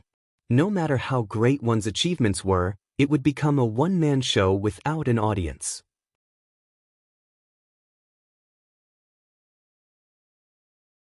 Chapter 114. If one walked too much at night, it was only natural that they would run into ghosts. Meng Liang had been fooling around for too long, and there were times when he would give himself away. It was a pity that the Meng family, the local tyrant in Songzhou, was so powerful that they completely suppressed the voices of the victims. In the end, they made a false accusation, causing the victims' families to break up and die. Seeing this, the victims could only grit their teeth and endure the humiliation. With his family protecting him, Meng Liang became even more unruly when he saw that he had only been scolded a little. Eventually, he got into big trouble. That day, the military officer brought his wife and daughter to the Meng residence to celebrate the old matriarch's birthday. When Meng Liang saw his wife and daughter's beauty, he was overcome with lust and wanted to imitate them. However, the military officer's wife was not an ordinary woman and saw through his disguise. Meng Liang held a grudge against him, so he used his father, Meng Zhan's name as an excuse to lure the captain out of the mansion. He took a few of his friends from all walks of life and took the opportunity to rape the captain's wife and daughter. The commandant's wife was still breathing, but her daughter had been raped to the point where she had lost her breath. In the end, she also went crazy and killed herself. Both mother and daughter died tragically. By the time the county commandant finished his work and returned home, it was already 3 days later. Only then did he find out that his wife and daughter had died. The Meng family concealed the cause of death and disposed of the body. Meng Liang was also restrained for a period of time. When the limelight died down, he would return to his old ways. Coincidentally, what Meng Liang had done was found out by the county commandant. Then, the county commandant set fire to the prefectural governor's manor. But how could the military strength of the county commandant compare with that of the Meng family? The commandant was quickly defeated and fled deep into the mountains, his whereabouts unknown. However, this matter was far from over. Although the incident with Meng Liang was the cause, the fact that the Meng family bullied the common people and exploited the merchants is true. It caused a lot of resentment among the people. Even though the county commandant was nowhere to be found, the civil unrest in Meng County was far from over. Meng Liang was escorted out of Tsang Prefecture's Meng County by the elders of his family. He planned to go to Shangjing to lie low. His friends from all walks of life were also afraid that the Mengs would blame them for leading Meng Liang astray, so they followed Meng Liang and left Meng County in Tsang Prefecture. Feng Jin was dumbfounded. Such an absurd thing. He thought he knew enough, but he didn't expect Meng Liang's actions to change his bottom line. No matter what, the Meng family is still the descendant of a good and loyal family. Even if they are not as strict as Duke Meng's era, they should not have raised such a maggot-like beast. The Meng family has gone too far. Wei Yuan rarely scolded people, but it was clear that he was furious. Thinking of his daughter, he almost spat out a mouthful of blood. That Meng Liang is a bastard, but he also loves his life. He's very cunning. In order to prevent one person from being exposed and implicating him, these people have very little contact with each other. No one knows where everyone is hiding.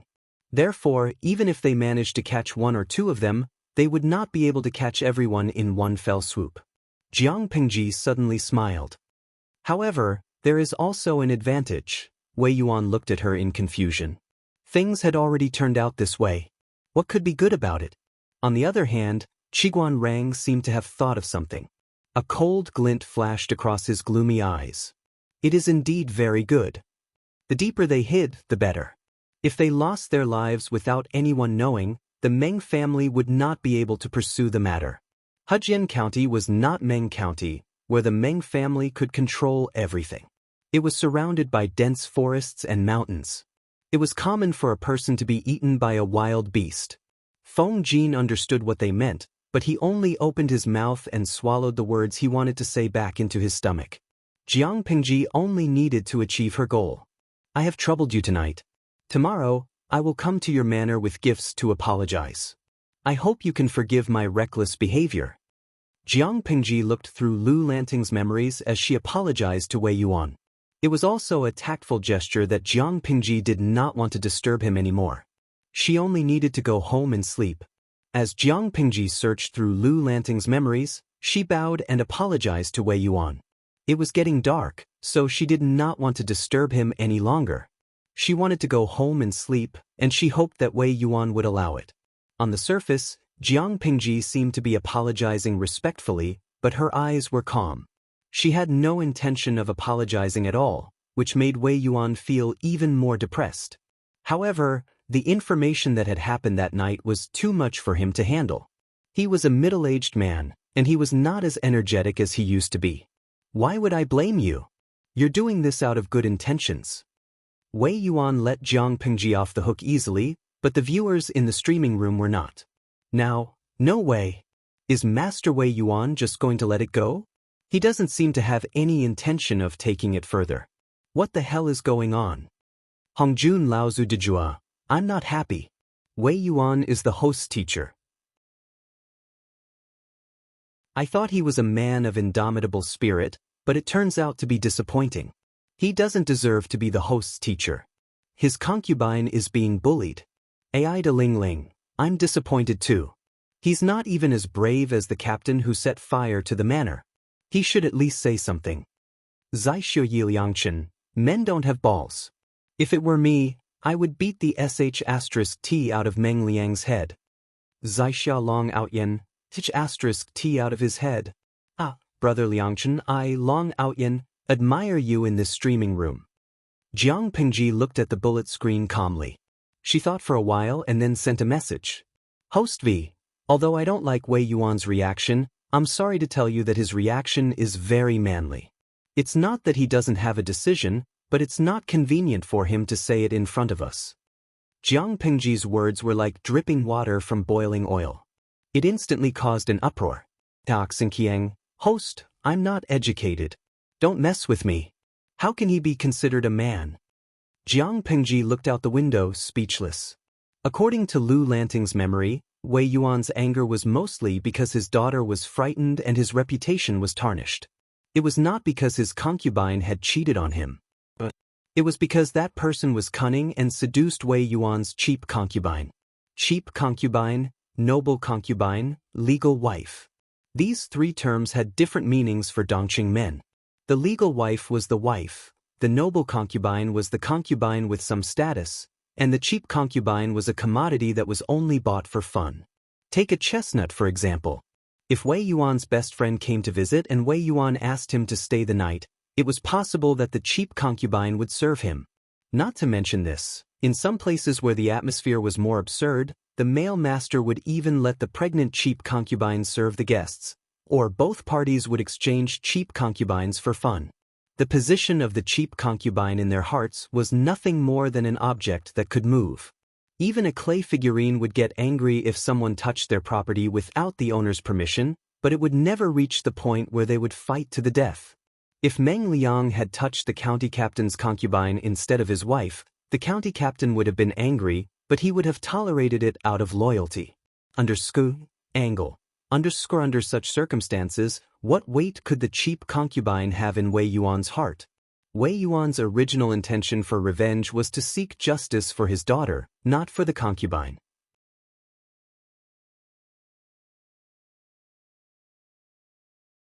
Chapter 115. We provide you with exciting novels to read. Jiang Pengji and Feng Jin had climbed over the wall, but they left openly. Wei Yuan even prepared a carriage for them. The carriage's shock absorption was not as good as the one in the Liu's, so the bumps along the way were unbearable. Feng Jin sighed. I didn't expect a gentleman like Meng Heng to have such a filthy younger brother. Why do you care if he's a gentleman or not when you're making friends? Jiang Pengji curled her lips and her eyes shone coldly. I just feel bad for Meng Heng. Feng Jin was sensitive to other people's emotions. He knew Jiang Pengji was upset, so he explained, Lanting, I'm afraid you don't know that even though Meng Heng is the legitimate son of the Mengs, his parents don't care about him. I've been his classmate for a few years. If I didn't know he was the eldest son, I would have thought he was from a branch of the Mengs.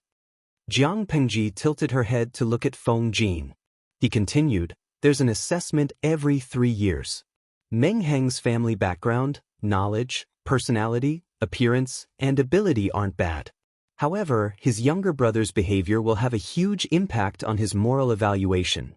Dongqing's selection system was similar to the 9-rank system, but there was a big difference between the two. Family background, knowledge, personality, appearance, ability, and moral were the 6 main categories.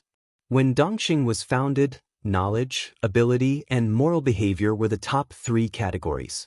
Family background, personality, and appearance were the bottom 3.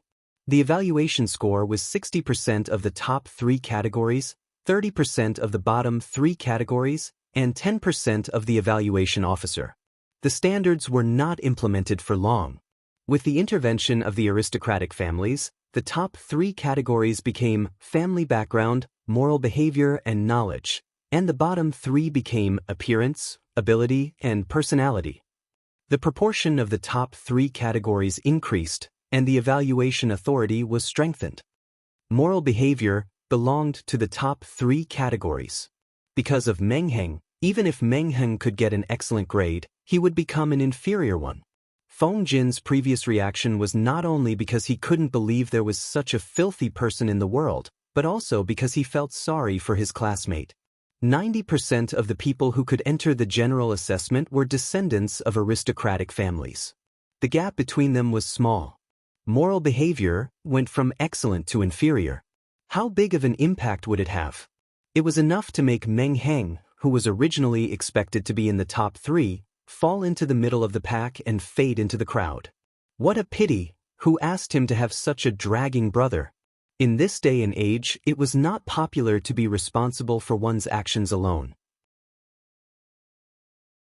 Meng Liang's moral integrity was questionable, which meant that the men of the Meng family were also morally questionable. The closer one was to Meng Liang, the easier it was to be implicated. It was only natural that Meng Heng would be in trouble. Why are you so worried about him? After all, he's the legitimate son of the Meng family. If the Meng family doesn't fall, he can make a comeback at any time. It's just an evaluation. What can it prove? Jiang Pengji rolled her eyes and scoffed at Feng Jin's worries.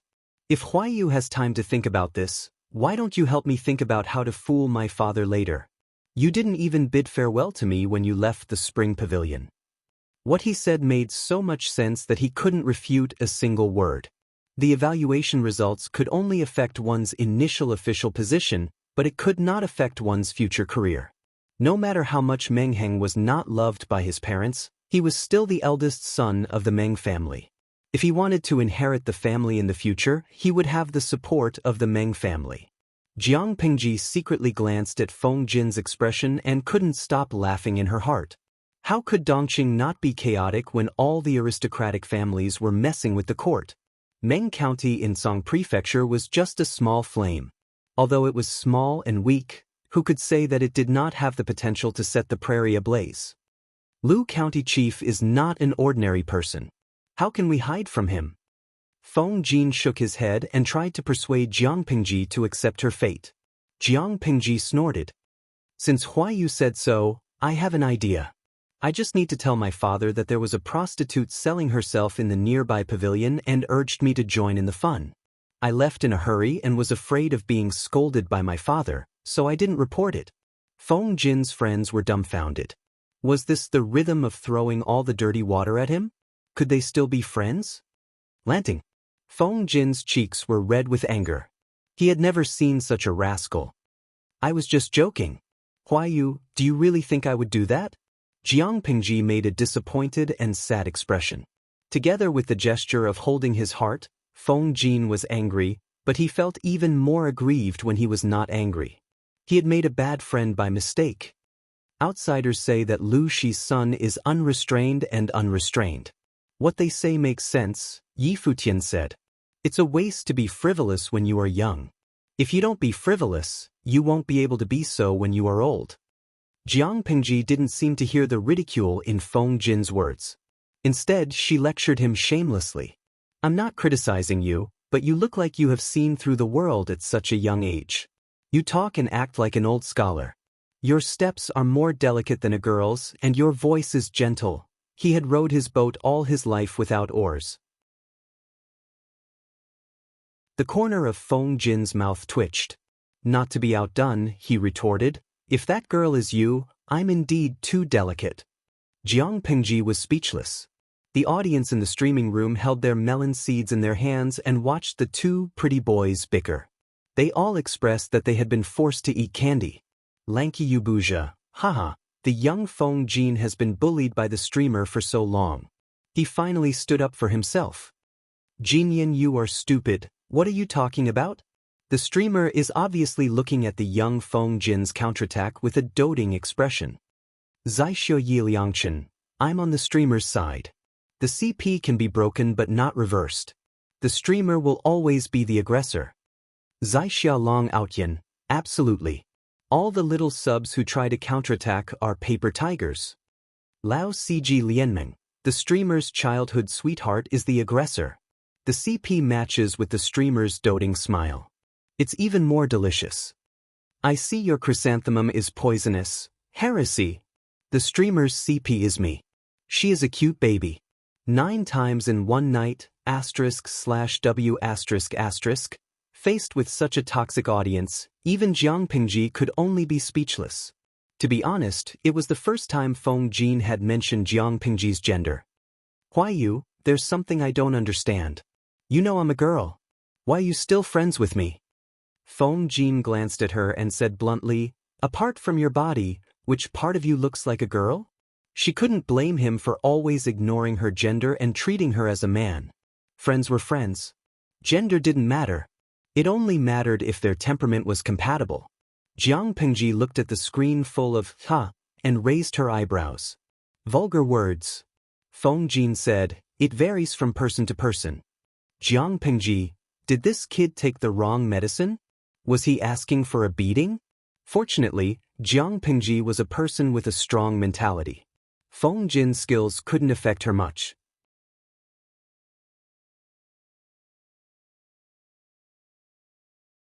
Chapter 116. Speaking of which, your temperament is similar to my younger brother's. Feng Jin raised his hand and lifted the curtain of the carriage slightly. He looked at the night sky outside and suddenly thought of something. His face was warm. Both are so mischievous and love to tease people. Jiang Pingji replied in disbelief. Teasing? I thought that your Feng family was strict and everyone was like you. Feng Jin said strangely, Lanting, didn't you say that the 9 sons of the dragon are different? Although my youngest brother and I share the same mother, our temperaments are different. He is young and intelligent, and has been doted on by his elders since he was young. Although his personality is a bit naughty, as long as he doesn't cross the line, it's fine.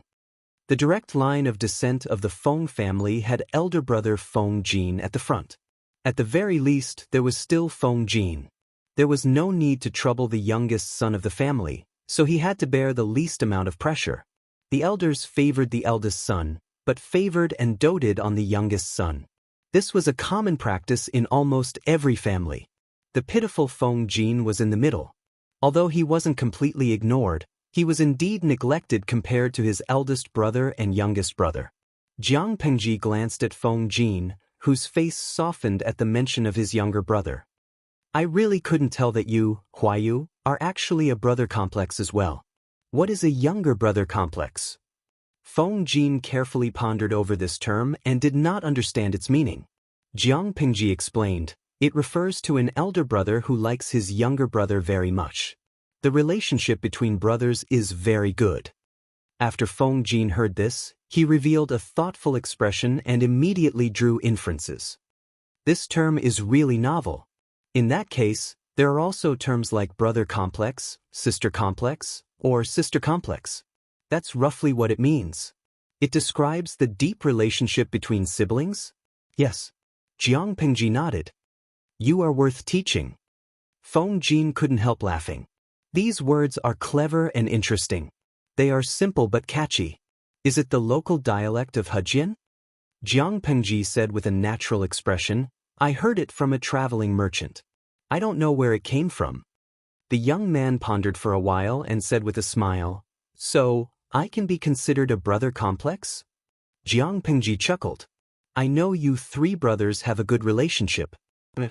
Rumors stop with the wise, and chats stop with laughter. However, Feng Jin did not understand the joke. He changed the topic and talked about other things with Jiang Pengji. Lanting, have you talked to County Chief Lu about going to Langia? Jiang Pengji was not a person who liked to stay in one place without moving. Hejian County was not small, but it was not big either. I did. Father is very supportive of me going to Langi to study, but he said that I don't need to reveal my mother's name. Jiang Pengji rested her elbows on the table and supported her chin with her right hand. Her body was tilted. Her bold and unrestrained sitting posture was an eyesore to Feng Jin. At first, he didn't understand, but after thinking about it, he vaguely understood the intention of Lu Shi's decision. Master Yuanjing was a real famous teacher. Although he would take care of Lu Lanting for the sake of the ancients, his initial impression of Lu Lanting was not as good as his teacher. It was not as if Lu Lanting was incapable. If she could impress Master Yuanjing with her own knowledge and talent, it would be better and more dignified than relying on her deceased mother to become Master Yuanjing's disciple. Feng Jin asked, When do you plan to leave? Jiang Pengji had never thought about it, or rather, she did not really want to study in Langi County. About 2 or 3 months.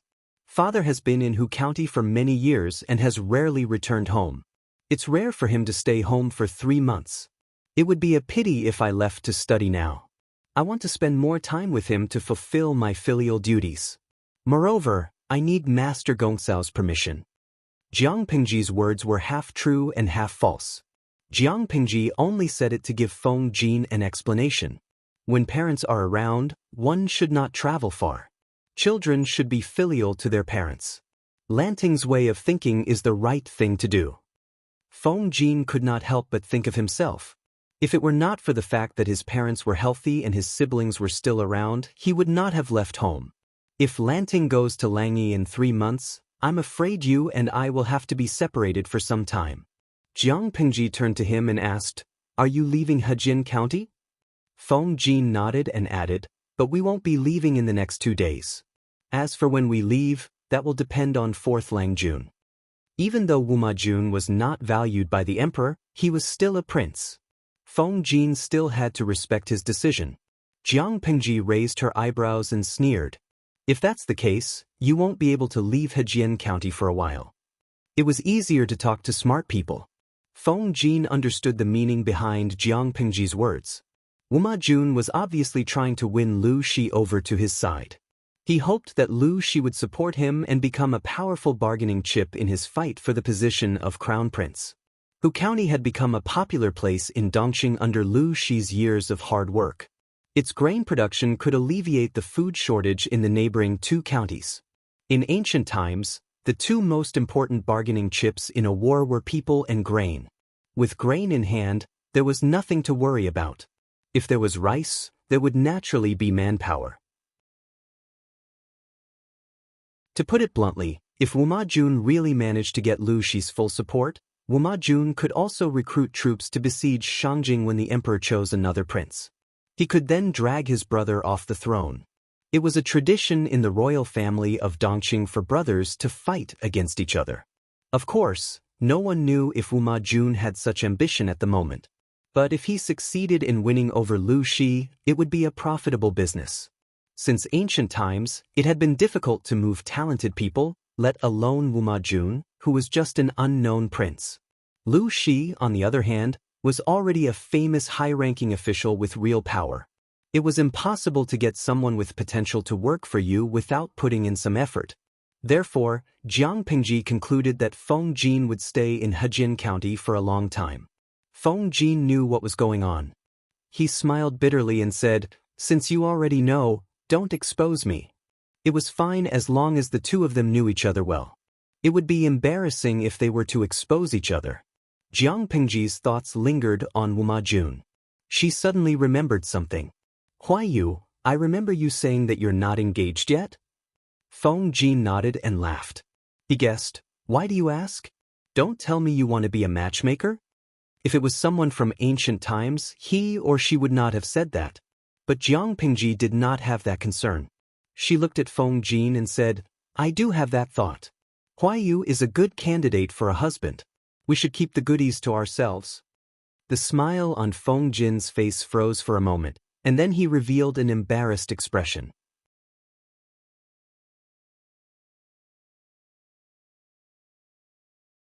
Chapter 117. Jiang Pingji nodded and acknowledged his guess. Father said that Madame Wei seems to have taken a liking to Wu Majun. She wants to marry Jing heir to him. It's not that I'm bad-mouthing people behind their backs, but Wu Majun really isn't a good candidate.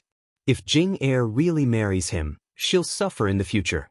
How can I bear to see that happen? Jiang Pingji was very patient with the cute girl. Most of the time, she cherished her. Wei Jingxian rarely interacted with Jiang Pingji, but to the original Lu Lanting, Wei Jingxian was like a sister. She was very important. Feng Jin was speechless. Even though he did not think highly of Wu Majun's character, his evaluation of him was not as low as Jiang Pingji's. "I don't know how Masanori offended you, but you seem to hold a grudge against him. Don't you also dislike him?" Jiang Pingji rolled her eyes. "I treat Jing like a sister. Put yourself in her shoes and think about it. If it were you, would you be willing to hand your sister over to that kind of person? It's true that I don't really like him, but other than a few people, even Xianxia himself didn't realize it. Lanting, you have good taste. To be honest, if it were me, I would be worried as well. It's just that if you entrust it to me, would you be at ease? Although I don't really care about the young talents of the younger generation in Dongqing, I can guess that you must be the ideal son-in-law in many people's eyes. I can't be wrong," Jiang Pingji said seriously. "Actually, this is just my own wishful thinking. Just as you said, the marriage of children is decided by their parents.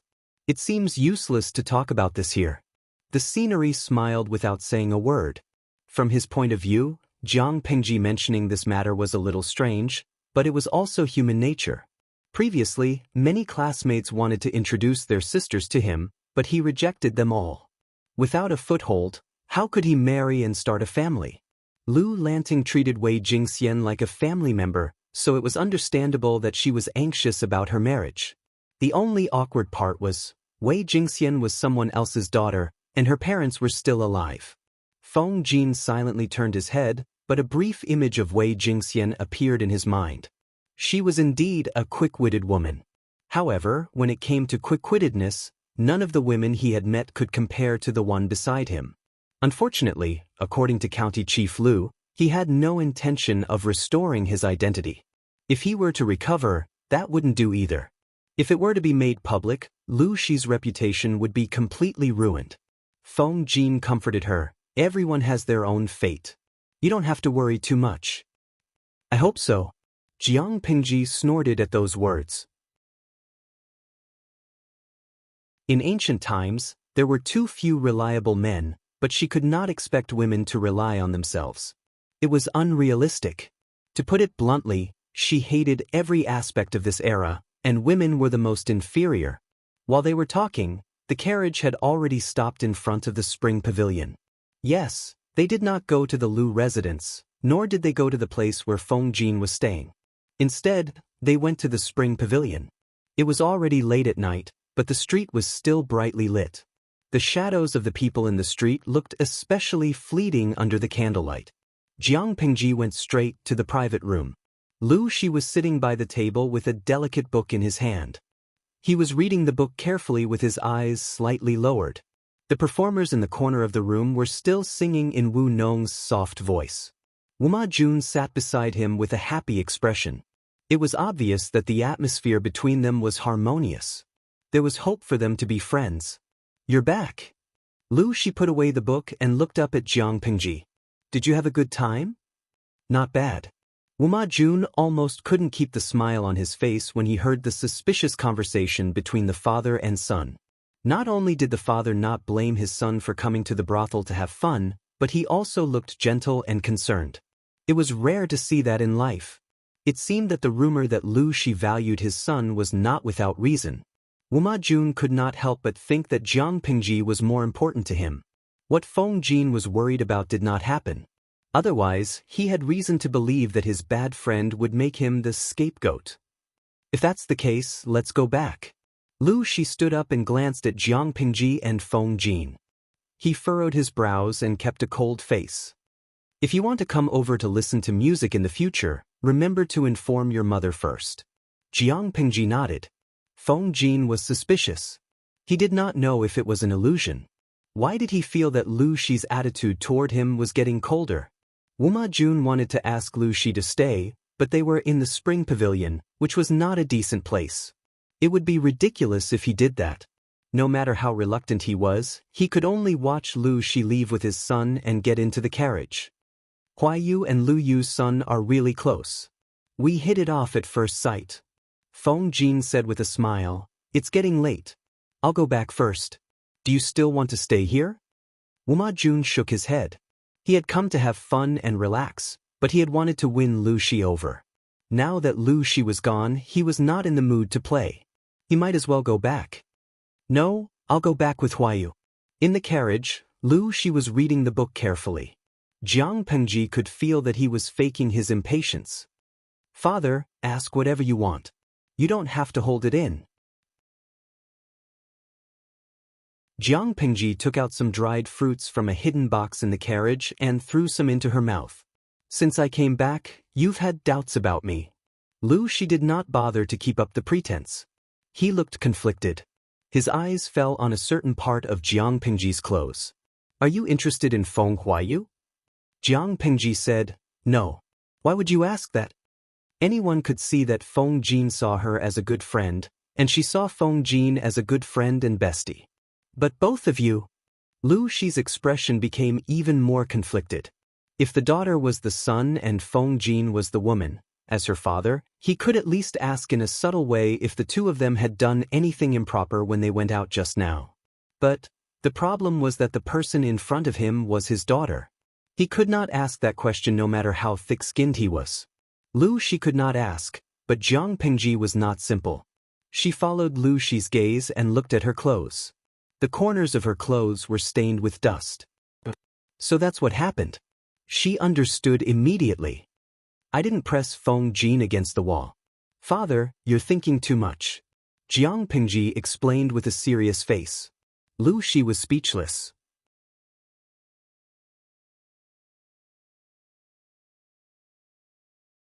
Chapter 118. We provide you with wonderful novels to read. Lu Shi's lips quivered. He suddenly felt helpless about his daughter's explanation. He realized something horrifying. He subconsciously felt that his daughter had done something bad to Feng Jin, not that Feng Jin had taken advantage of her. Perhaps, compared to his daughter's clean clothes, the dust stains on Feng Jin's clothes were more obvious. He looked like the one who had been raped and bullied. "Your explanation will only make me more worried," Lu Shi said helplessly. Why didn't he just say that there was nothing wrong? Why did he have to add another sentence? It's best if there's nothing wrong. You're still young. That kind of thing is not urgent. Of course, if there's really something wrong, don't panic. Jiang Pengji was speechless. Zaixia Yeliankin, my father-in-law is amazing. He's so open-minded. Is he really a native man from ancient times? Yubibasin Sangwashan, the host's father is a good man of the century who was taught by the time-traveling mama. He's a national Prince Charming here, but I think he's a bit too open-minded smiley face 3, angle, _. Now, I think it's normal for the host's father to have such a reaction. He's educated the host as a man through and through. He's already gotten rid of the grudge that she's a woman. Since he's a son, why would he care about those things? Kaitang Daffin Auntie, I agree with the comment above. If the host's father still holds the host to the standards of an ancient woman, it means that he hasn't crossed the threshold in his heart. He doesn't treat the host as a real son. He still thinks of the host as a daughter and subconsciously measures the host with the standards of a woman. This is biased and disgusting. Nongfu Shan Quan Yudiangshuan. With this explanation, I suddenly feel that the host's father has a very high level of thinking. At least if it was me, even if I raised my daughter as a son, I would still think of her as a daughter. No matter what, it's impossible for her to be like a boy.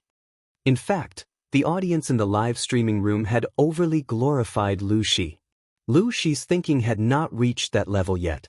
The reason why he was so open-minded was because, from the beginning to the end, he had viewed his daughter as the future empress.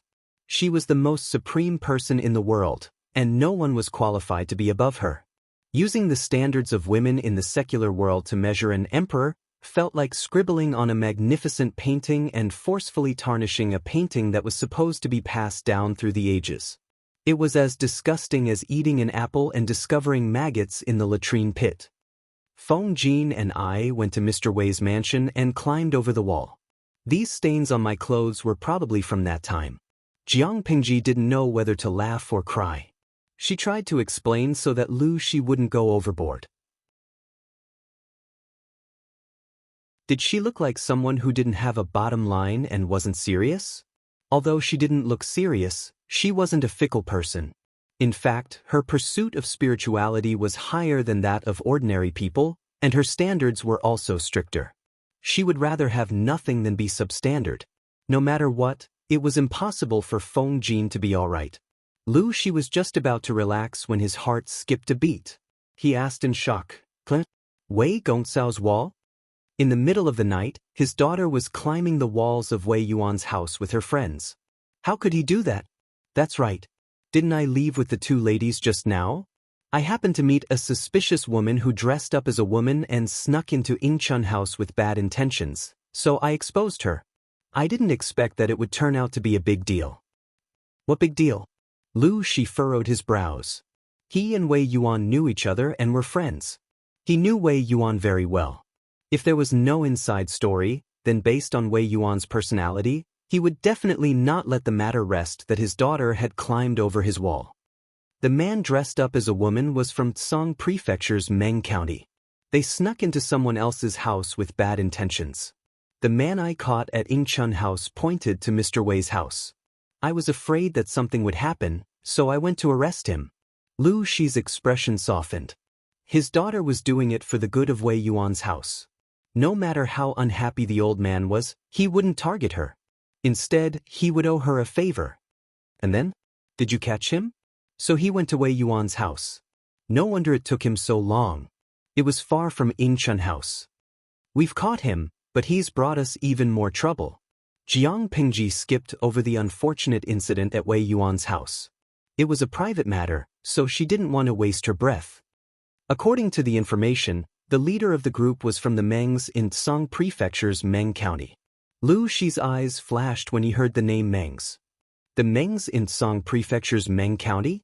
Yes. I heard it was caused by a man named Meng Liang. When he was in Meng County, he was lawless. He even brought people to humiliate the wife and daughter of the Meng's family, the county chief of Meng County. He forced them to become bandits. Not only did they rebel against their old master, he even burned down the county chief's mansion. Meng Liang was secretly sent away from Meng County by his family. Those people from all walks of life were also afraid of death, so they secretly followed Meng Liang, and now they came to Hejian County to create trouble. One by one, the snacks in his hand were finished. Lu Shi was dumbfounded the whole time. Such a big thing happened in Song Prefecture's Meng County? It was Jiang Pingji's turn to be dumbfounded. Father, you don't know? Lu Shi shook his head. Never heard of it. Although he had never heard of it, he felt that what Jiang Pingji said was true. Hu County, where he was appointed, was very far from Song Prefecture. The means of communication in ancient times were very backward, so the transmission of information was slow and inaccurate. He had been cooped up at home from Hu County for the past few days, so it was normal that he did not know about the news. It's okay. I'll send someone to ask about it when I get back. Lu Shi closed his eyes and tapped his right hand on his knee rhythmically. His expression was slightly stiff, as if he was enduring something. Jiang Pingji frowned when she saw his reaction. Something was wrong with his reaction. Before she could continue her analysis, Lu Shi suddenly said, Lanting, you have to learn one thing. See through it, but don't say it. Jiang Pingji averted her gaze and shifted her attention to other things, such as the audience voting. Although the interactive live stream was a little off-topic, Jiang Pingji had strolled around Ingchun House and listened to some tunes, which was in line with the theme. Not to mention that she had given the audience another good show, so the live stream was worth it. System, it's time to settle the score, Jiang Pingji said to the system in her mind. Let them vote after the settlement. The system was already a dead fish, but it was no match for Jiang Pingji in terms of patience.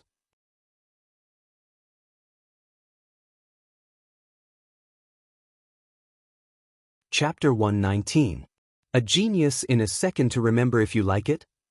System. Streamer Jiang Pingji's first full interactive streaming has ended perfectly. Dear viewers, are you satisfied? A. Satisfied. B. Average. C. Not satisfied.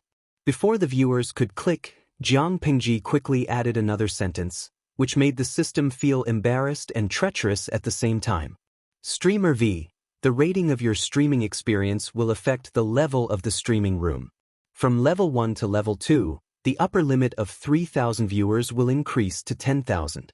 The higher the rating, the more beneficial it will be for the streaming room to level up. This stream is just a test. If the results are good, additional streams will be held from time to time in the future to satisfy the viewer's curiosity and experience. In other words, if you want to continue watching interesting streams and don't want to wait in line for a spot every day, the faster her streaming room can level up, the better your streaming experience will be. If you give a bad review on purpose, she will always remember it. Because of her words, a few naughty viewers who wanted to give a bad review stopped and gave a good review. System, host, where is your face? It fell on the ground. Do you want me to pick it up for you? Jiang Pingji sneered and retorted, I'm just using all available resources. It's not against the rules. As for the face on the ground, you can pick it up and paste it on yourself. One of us is shameless and the other is thick-skinned. What a good match. What's the point of having a face? The system heard the threat and anger in Jiang Pingji's words. It sent out a string of words angrily. Sob, you're bullying me again. You weren't like this before. You don't love me anymore. Jiang Pingji smiled wickedly. I just like watching you watch me act shamelessly, but I can't do anything about it. System, why did it hate her so much? The votes from 3,000 viewers ended quickly. The system was even faster. The results came out in a few breaths. Of the 3,000 votes, 2,973 were satisfied, 26 were average, and 1 was not satisfied. Jiang Pingji didn't care about the negative review vote. She knew who voted it without looking. Bai Zhuoli, QWQ streamer, I repent. Although I know that the content of your live broadcast is very exciting, and I watch it with relish, I was really scared before. Don't be mad at me for giving you a SOSO evaluation. Black Rose, I'm shocked too, but I think the live stream is just SOSO. It's already a lot of face to give them an average rating. Take it or leave it. Then, a few people sent similar messages. It didn't seem like they were apologizing, but more like they were doing it on purpose to disgust her. Jiang Pingji's expression was the same as usual. Her heart was unmoved, or she did not care about the content at all. She did not even care about the system. How could she care about the comments of the audience who were separated by a virtual screen and a different dimension? Wouldn't that be making things difficult for him? He quickly glanced at the screen, but on the surface, it looked like his eyes were half closed, as if he was taking a nap. No one could tell what was going on. The system said, although it was your first show, and you used shameless methods, the final result is still very gratifying.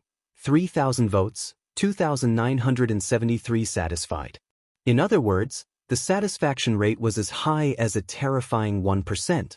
According to the system's contract, if the satisfaction rate was 95% or above, he or she would receive a gold chest. If the satisfaction rate was 80% or above, but below 95%, he or she would receive a silver chest. If the satisfaction rate was 60% or above, but below 80%, he or she would receive a bronze chest. If the satisfaction rate was less than 60%, there would be no additional reward.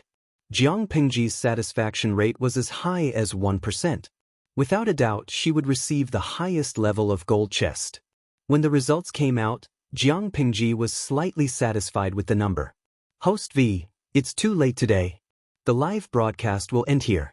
Good night, everyone. After that, the virtual screen suddenly turned black. The streamer's status changed from in live broadcast to running on live broadcast. She heard an electronic beep, and the system notified her that she had received a reward envelope with a gold chest inside. The system said excitedly, "Host, do you want to open the chest now?" Jiang Pingji secretly raised her eyebrows and said to the system, "Of course I want to open it, but not now. I'll open it tomorrow." The system was originally waiting for her to show off her luck and open a level-up card in one go.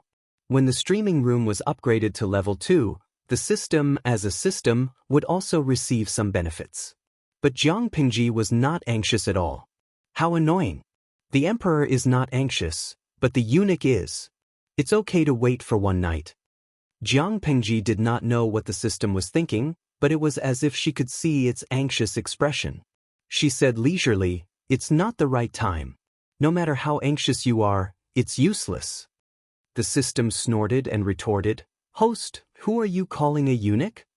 Although it was just a system, it also had human rights. It could not be so easily trampled on. The carriage drove all the way to the Lu mansion. After Jiang Pingji bowed to Lu Shi, she went straight to her small courtyard.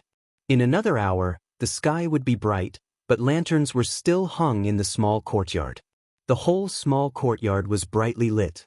The courtyard door was not locked yet. Jiang Pingji entered the courtyard and saw the two maids, Takshu and Xuanmei, leaning against the pillars. They could not hide the tiredness on their faces. They had a plain warm cloak draped over their shoulders and their heads were nodding. They could fall asleep at any time. Jiang Pingji did not have to guess to know how long they had been waiting outside. Seeing Jiang Pingji return, Takshu and Xuanmei stood up and went forward to put the warm cloak on her. Naturally, they could smell the strong scent of makeup on her. "Lang Jun, which fox den did you come from?" Takshu, who had a bad temper, could not help but complain after entering the warm room. Xuanmei secretly stared at Takshu, indicating that she should be more obedient and not cross the line. Otherwise, based on what she said just now, she could be accused of not respecting her superiors. A light punishment would be a meal, and a heavy punishment would cost her a month's worth of silver and she would lose her position as the head maid. Jiang Pingji answered smoothly, "Of course, I came from a nest of beautiful fox sisters." Takshu was speechless and could not continue. In terms of eloquence and shamelessness, the two were not at the same level. How could they compare? If Takshu is curious about the fox den, I will bring you there to see the world the next time I go out. Takshu glanced at Jiang Pingji. "Lang Jun, you always make fun of me. Why would a good girl go to such a shady place?"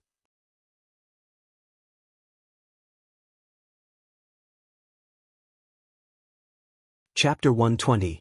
A genius remembers love in a second? Get up. I didn't think it through. Ordinary women can't go to that kind of place in case something happens. So, if she wanted to go there one day, she could only go by herself. The hot soup in the loos was kept boiling all night long. Takshu and Xuanmei only had to inform them and they would bring it over. Jiang Pingji took a good bath and washed away all the makeup and fragrance on her body. It's still early. Why don't you rest for a while? I'll wake you up when it's time. Jiang Pingji changed into her pajamas and shook her head to reject Xuanmei's suggestion. People who had a normal sleep schedule were used to staying up all night. They would definitely be sleepy, but Jiang Pingji was different. As a genetic warrior selected by the Federation, she had undergone a lot of special training, including how to get the sleep the body needed in the shortest time possible. Even an ordinary soldier of the Federation could go 3 to 5 days without sleep, let alone her. I'm not sleepy yet. Move the books in the study over. I'll read for a while. I'll pay my respects to my mother when it's daybreak. She was still awake and in good physical condition. She didn't need sleep at all. With the candlelight on the table, Jiang Pingji supported her chin with one hand and tapped the table rhythmically with the other. According to the Great Universal Geographical Map, Xianxia was a battleground for military strategists. It was easy to defend and difficult to attack. They could retreat by relying on the natural defenses. They could attack by taking advantage of the terrain, water flow, and complicated terrain. It was difficult for ordinary troops to conquer. It was also the connecting point between Dongqing and the other two countries. There were 3 natural defenses in Xianxia: Hanshang Pass, Zhanjiang Pass, and Yumen Pass. It was a battleground for military strategists. Apart from the natural defenses, another important reason was that the water and land routes there were quite developed. Whether it was transporting food or troops, it had advantages that other places didn't have. It could be said that if they could take down the 3 natural defenses, Hanshang Pass, Zhanjiang Pass, and Yumen Pass, it would basically expose the hinterland of Dongqing to the enemy. Then it would be a flat land for strong troops to conquer. With the convenient water and land routes, the fall of Dongqing would be inevitable. Jiang Pingji frowned. She knew the importance of Xianxia as soon as she saw the Great Universal Geographical Map. It didn't make sense that the Mengs didn't know the importance of Xianxia. Even though he knew the importance of the matter, he still allowed Meng Liang to court death and incite the anger of the people. She did not know what to say. But then again, Meng Liang is so fearless. Isn't it because of the Meng's profound background that gives him the confidence to commit crimes? On a smaller scale, it's just a dishonorable son of a noble family provoking the people. But on a larger scale, he's courting death. Usually, the Mengs would have found a way to suppress the matter of Meng Liang and turn it into a small matter. But now, this matter was like a small flame that seemed to be going out at any time. But it could cause a series of chain reactions and eventually lead to a big fire. Unfortunately, she was now in Hejian County and did not know much about the situation in Xianxia, so she could not make further judgments. After looking at the Great Universal Geographic Map of Dongqing for a long time, Jiang Pingji put away her things. The sky outside was completely bright. Takshu and Xuanmei led the other maids to deliver a set of toiletries on the day. Jiang Pingji splashed her face with warm water to clear her head. Lang Jun, do you have any plans today? Father won't be able to get up for the time being. Ask the housekeeper to prepare the carriage. I'll go to Shangfu Temple first. I'll be back around noon. If Father asks, tell him that I went to Shangfu Temple to visit Master Liaochen. Father will understand. If anyone from the farm comes to pass on a message, remember to write it down and I'll deal with it when I'm back. Jiang Pingji spoke quickly like a machine gun. The system was still thinking about the gold chest. Why did the host go to Shangfu Temple to look for that old monk? Jiang Pingji smiled mysteriously and did not give a precise answer. But the system soon knew her purpose. She climbed up thousands of steps to Shangfu Temple. Unsurprisingly, Jiang Pingji found a monk waiting for her outside the temple. Although the old monk was a bit strange, he had some abilities that were not known to outsiders. Jiang Pingji thought that the monk must have known she was coming when she was still at the foot of the mountain. Didn't he say that her murderous aura caused the Buddha's aura in the temple to move? Liaochen was still in the meditation room. Jiang Pengji walked up to him and sat on the cushion opposite him. I wonder what brings you here today, young benefactor? Master Liaochen chanted the name of Buddha and twirled the prayer beads in one hand. Master, you knew about the Ziwei Emperor's aura just by looking at my face. What else can you see today? Did she come to provoke me behind Master Lu's back? Liaochen carefully looked at Jiang Pengji's face. Other than the fact that the Emperor's aura was thicker and more solid than before, there seemed to be no other changes. Jiang Pengji saw that he did not understand her meaning. Her fingers tapped on the table and she had to be more direct. How's my luck today? Master Liaochen, did she come all the way to see him just to ask such a useless question? The system, it seemed to understand its host's thoughts a little. Master Liaochen deliberated and said, looking at your face, your luck is naturally excellent. You are not affected by the evil aura, and your luck is high and vigorous. Evil creatures have brains too, okay? In actual fact, just based on the baleful aura around her that was so dense that it could not be dispersed, even if there were evil spirits, they would take the initiative to hide far away. Others were afraid of ghosts, but when it came to her, it was the worry of ghosts. Oh, thank you for your guidance, Master. Jiang Pengji clasped her hands together and made a gesture that was not very standard. Master Liaochen was dumbfounded. Even though he was a highly respected monk, he still had some doubts in his heart. What kind of scheme did this young benefactor in front of him have? In fact, it was as simple as the system guessed. Jiang Pengji only treated Master Liaochen as a human luck testing machine. Today's luck was good, and it was suitable to draw a gold chest. The system, damn idiot. Since she was already here, she asked all the questions she needed to ask to avoid leaving a knot in her heart. Master Liaochen, there is one thing I don't understand.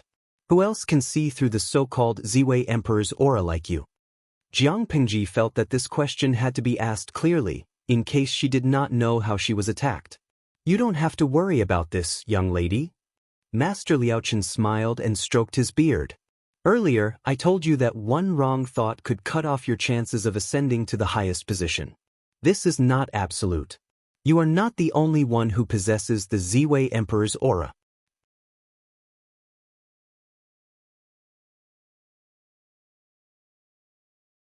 Chapter 121. Master Liaochen nodded. Young almsgiver has quite the spiritual root, that is indeed what he meant. Although that was what he said, the person in front of him had the densest Ziwei Emperor Qi that the old monk had ever seen in his life. When Jiang Pengji heard what he said, she felt much more at ease. On the other hand, this so-called Ziwei imperial aura was practically useless. Whether it was strong or weak, it was the person who affected it, not the other way around. No matter how rich it was, it couldn't turn a drunkard into a wise ruler. No matter how faint it was, it couldn't turn a wise gentleman into a sneaky villain. The relationship between the Ziwei imperial aura and a person should be that the latter determined the strength of the former, not the other way around. Young benefactor, are you worried that someone will see through this and harm you? Master Liaochen suddenly smiled. If that's the case, then young benefactor can rest assured. Anyone who has this kind of eyesight, if it's not someone who has an indifferent temperament, then it's someone who lives in seclusion. No matter what kind of people they were, they would not easily get involved in the changes of the world. The general trend of the world, after being united for a long time, must be separated, and after being separated for a long time, must be united. This was a process that had to be experienced, and it was not something that could be controlled by mere manpower.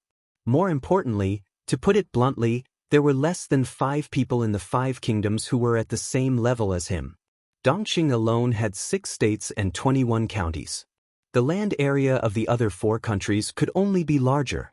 In addition to the vast territory of the foreign tribes, no one knew how vast this world was. How small was the probability of meeting a few people in such a vast territory? Even if he was a blind cat bumping into a dead mouse, he wouldn't run into 4 or 5 of them one after another, right? If it really happens, please forgive me. Descending the mountain was much faster than ascending it. Jiang Pengji's wooden clogs were so fast that they seemed to be flying. Soon, she arrived at the foot of the mountain where Xianxia Temple was located. Alright, you can draw a chest now. Jiang Pingji entered the carriage. The coachman skillfully raised the whip and drove the horse back. The system complained about its incompetence. I really don't want to admit that you're the host. I came all the way here just to see today's luck. No matter how the system ridiculed her, Jiang Pingji remained unmoved. She opened the system mailbox and opened the golden box inside the envelope. He pressed the confirm button in the air, and the box suddenly shattered. The pieces floated in the air and slowly solidified. When the golden shimmer dissipated, a golden card the size of a poker card appeared in front of her. The system, damn it, didn't they say that the drop rate of the level up card was extremely low? Jiang Pingji raised her hand and took the level up card. She had a faint smile on her lips. She was not surprised by the result of the lucky draw. See, what did I say? It's red enough, right? The system, which was already a useless fish, said weakly, let's toast tea to the lucky king. Jiang Pingji laughed involuntarily. She clamped the level up card between her two fingers. She exerted a little force on her knuckles and an option appeared in front of her. Little Angel System kindly reminds you that the host is currently a level 1 streamer. After using the card, the host will be promoted to level 2. The number of viewers in the live broadcast room will increase to 10,000. Are you sure you want to use the level up card? A yes. B no. Did she even have to think about it? Since it was a free card, it would be a waste if she didn't use it. Jiang Pingji did not say anything else and opened the option A. There was a crisp rustling sound in her mind. The edge of the virtual screen that was turned off exuded a light gold color, and then it went silent. System announcement. Congratulations to the host, Jiang Pingji, for officially becoming a level 2 streamer. The upper limit of the live broadcast room has been expanded to 10,000 viewers.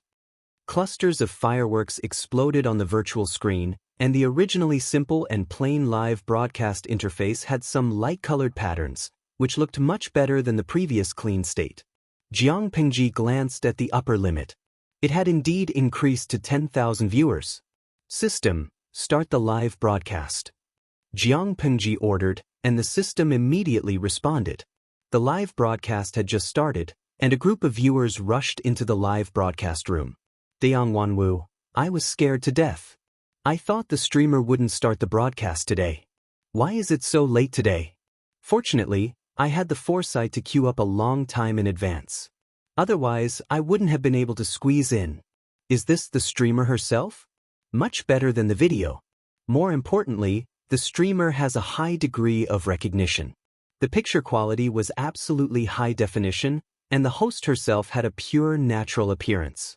There were no special effects that focused on her face, no special effects that made it impossible to see her facial features, no flat and thick unibrow, no sharp chin that could stab a person to death, or a face with strange proportions. She was a clear stream in the world of live broadcasting. Mama doesn't have to worry about the baby's face blindness getting worse smiley face 3, angle, yejutsan. I heard that the streamer went to the brothel yesterday. I was heartbroken. I didn't manage to squeeze in until the end. I could only go to the Baidu forum to watch the video. I enjoyed it for a long time, and the more I watched, the more I regretted not watching. Ku Lele Yael. Why do I feel that the number of bullet screens today is much higher than before? You sick people, your hands are too fast. When the viewers enter the live broadcast room, they usually don't look at the number of viewers. However, the number of bullet screens on the screen is abnormal. Jojo81. Wow. Did I see it wrong? Why are there 10,000 viewers? Jiang Pingji's live broadcast room was somewhat famous in that dimension. It spread in a small circle and attracted more attention. What do the viewers who are always chasing updates complain about the most? Of course, it was not easy to get a seat in the live broadcast room. There were only 3,000 viewers, and it was impossible to get a seat if the internet speed was slow. What about now? Were their eyes playing tricks on them? Host V. This live broadcast room has officially been upgraded. It can now accommodate 10,000 viewers. Asterisk caret underscore underscore caret asterisk. Faced with Jiang Pingji's bullet screen that was suspected of acting cute, Many viewers felt that the contrast was cute. The streamer's words and actions were usually cold or domineering and fierce. When did she have such a soft and cute side? However, when the two completely different styles blended together, there was a different kind of cute contrast. This caused many old viewers to make a ruckus, and the bullet screen was in a mess. Jiang Pengji rarely took the initiative to communicate with the viewers in the live broadcast room. It was the same this time. After explaining a little about the increase in the number of viewers in the live broadcast room, she returned to her usual self and sat quietly in the carriage. The coachman drove the carriage steadily and skillfully. She slept until noon. His pajamas were wrinkled, and his long hair was a little messy. Sitting on the bed, he saw the light coming through the door. His eyes showed some confusion, but he quickly regained his clarity. Outside the room, a maid heard the movement and asked in a gentle voice, "Master, are you awake?" "Yes, I'm awake." He tidied up his appearance a little, and the maids who had been waiting outside the door for a long time filed in. The whole process was silent.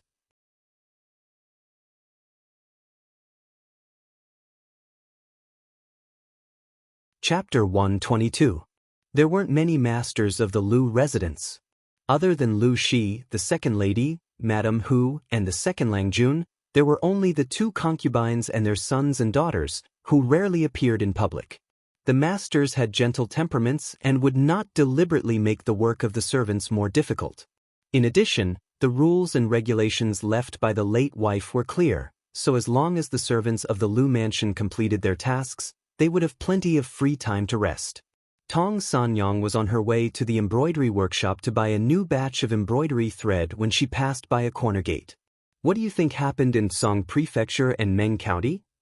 The new purchasing manager of the Lu residence and a few people dressed like commoners were whispering at the corner gate.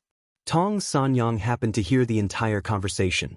The manager was a little angry at first, but when he saw that it was Tong Sanyang, he couldn't help but put on a flattering smile. He cupped his hands and bowed, "Aunt Tong." Tong Sanyang was 21 years old and unmarried. According to Dongqing's laws, she had to pay an extra tax. Her brother and sister-in-law felt embarrassed and forcefully forced her to get married. She agreed and went to plead with Madame Hu, persuading her to set up her own household. This was the first time in the entire Lu residence. She had Madame Hu's support, so the other managers didn't dare to offend her. Tong Sanyang's expression was cold. "You mentioned Song Prefecture and Meng County. What's going on?" The merchants who were stared at by her felt pressured. They lowered their heads and whispered, This, speak." The merchant broke out in a cold sweat and said quickly, "We are traveling merchants from Meng County in Song Prefecture. Your mansion ordered a batch of goods from our master, but they were robbed by a group of refugees and bandits when they were delivered. We are here to ask for your grace to be more lenient on the deadline. We didn't mean to delay your time, but Meng County is in a mess now. Looting and burning are everywhere. They were just a group of ordinary merchants. How could they resist the robberies? Even though the Lu residence wasn't big, their food, clothing, and necessities were all exquisite. Every year, they needed to purchase a lot of goods, and they were generous. They were big customers, but the goods they sent were robbed before they could even leave Meng County. Now that they couldn't return the goods, they could only come to the Lu residence to negotiate. After hearing this, Tong Sanyang felt like she had lost her ability to speak. If something had happened in another county, she wouldn't have lost her composure like this, but the problem was, that was Meng County, Song Prefecture. When did this happen? Tong Sanyang asked coldly. The commoners bowed their heads and answered honestly, but they didn't expect Tong Sanyang to sneer at them. Although Meng County in Song Prefecture is within Song Prefecture, it is not very far from Hejin County. It will only take half a month to travel between the two counties at top speed. Such a big thing happened in Meng County. Why hasn't Hejin County heard anything about it after so long? The merchants complained incessantly. They had a lot of bitterness in their hearts, but they had no place to vent it. Aunt Tong, this incident has been known for a long time. However, the Meng army has gone too far. They don't allow refugees to enter and leave Meng County as they wish, And they also don't allow this news to spread. We wanted to transport the goods out, but we were stopped. After much difficulty, we managed to get the customs documents, but we were robbed by the mob. As they spoke of the sad part, the men were in a sorry state. The money that the Lu residents earned from the goods they ordered every year was enough for them to live on for half a year. Now that the goods were robbed by the mob, they lost their goods and money, and they almost died on the way to Hejin County. Their days were like hell, and just thinking about it made them sad. If the Lu residents felt that they were wasting time and asked for compensation, then their losses would be even greater. Tong Sanyang's face turned solemn, and her palms were sweaty. She seemed to remember something. This matter is of great importance, and we need Master's attention. How about this? Let the steward take you to wash up, and I will report this to Master. If you have anything to say, you can tell Master later. When Tong Sanyang told Lu Shi about the incident, he was burning incense and practicing calligraphy. He was surrounded by a tranquil atmosphere. He put down the brush in his hand without changing his expression. If that's the case, let's ask those people to come here. He was wondering why only a few people knew about such a big incident in Meng County. It turned out that the Meng army had intentionally blocked the news.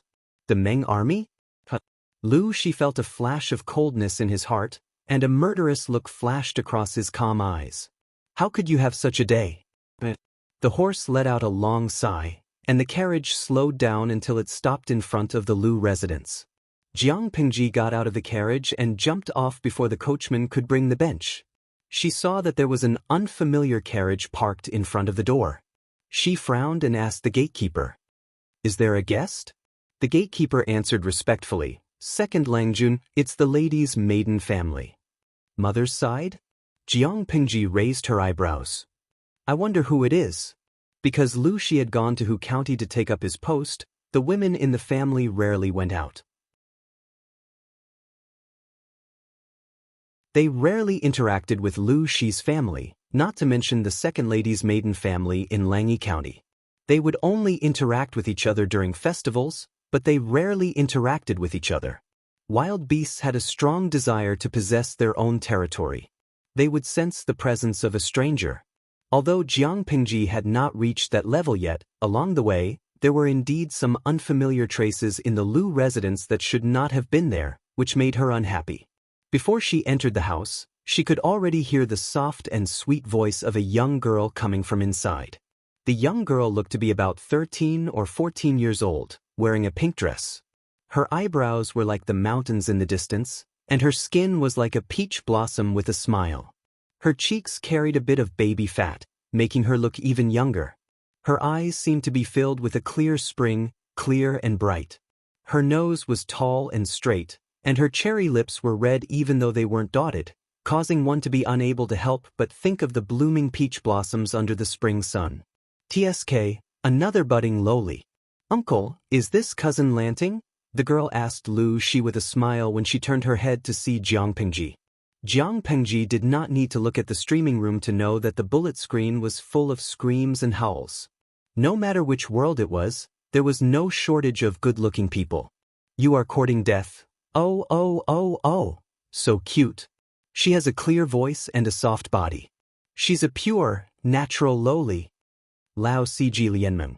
I've realized that, so far, the overall appearance of the host's world is really good. There are almost no crooked people. At the very least, they have good facial features. Stop crying.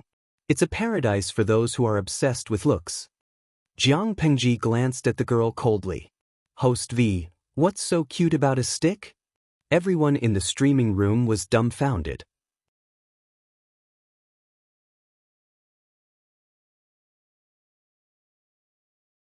Chapter 123.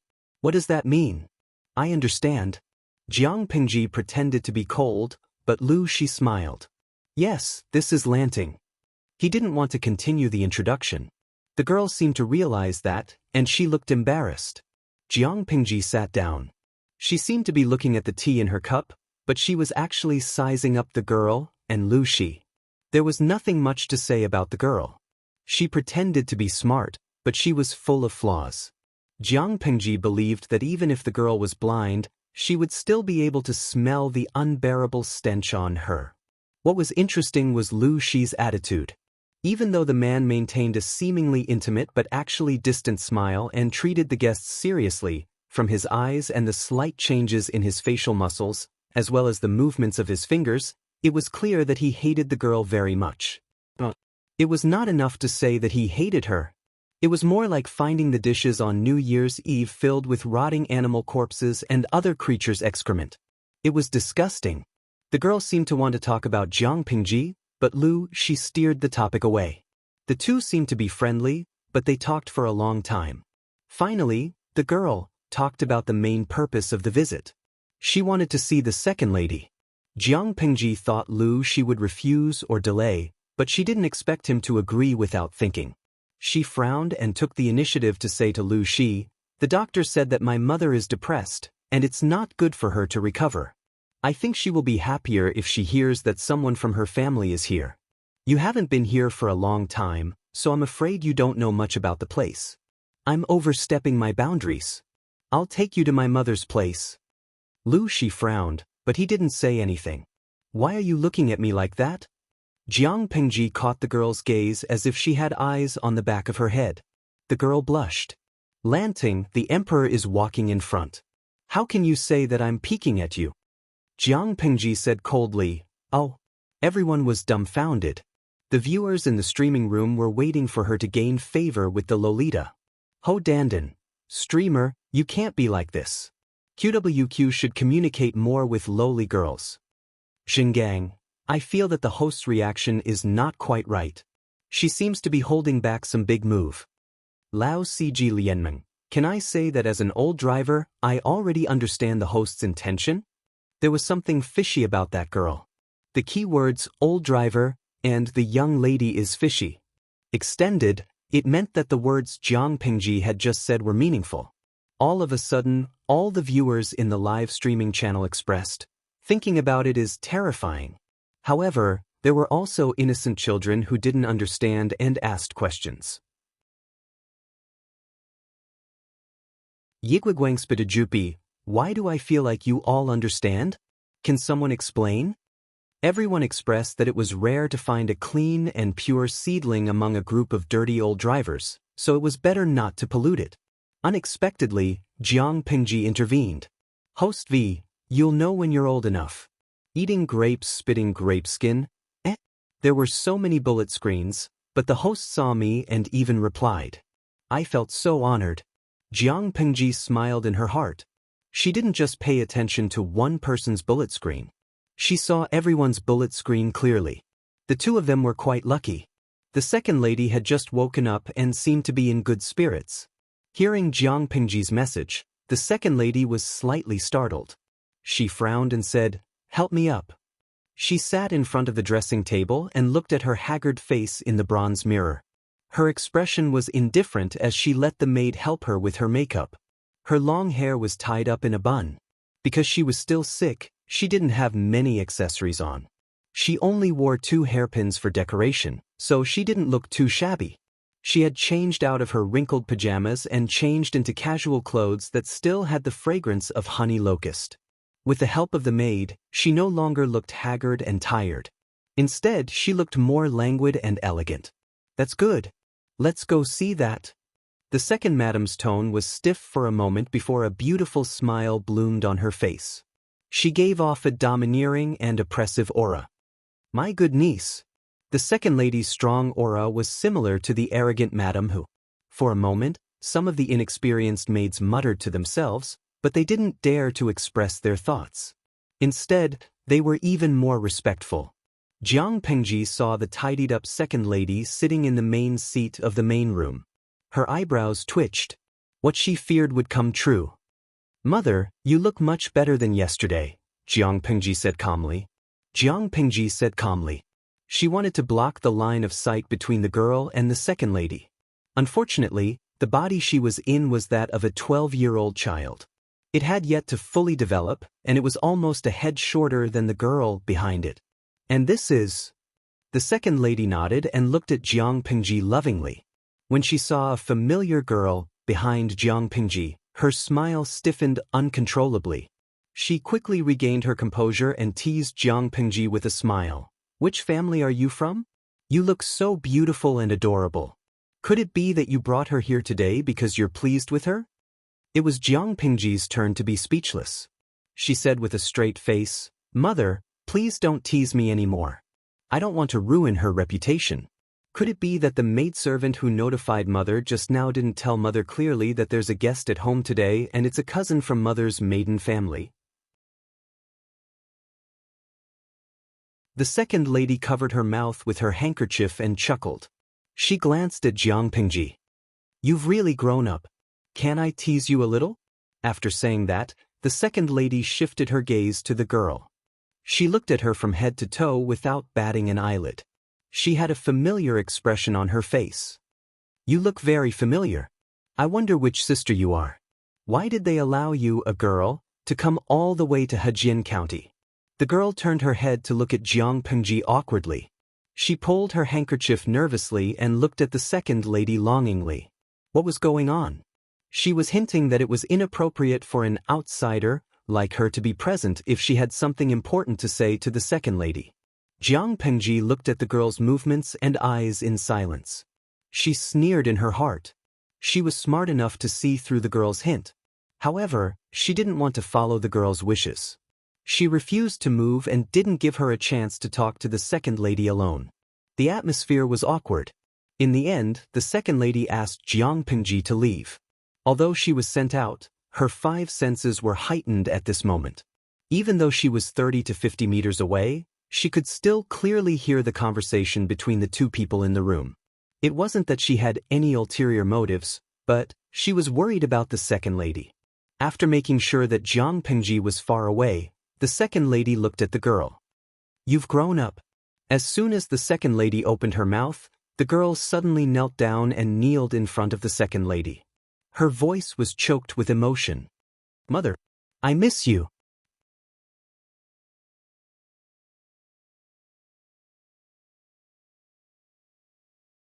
Chapter 124. Mother? Son? The spectators were so shocked that they dropped their melon seeds. With the help of the special hidden camera angle of the streaming system, the audience in the streaming room could clearly see what was happening in the room even if they did not have Jiang Pengji's 5 senses. They expressed that they were all scared out of their wits. You're courting death? I'm scared to death.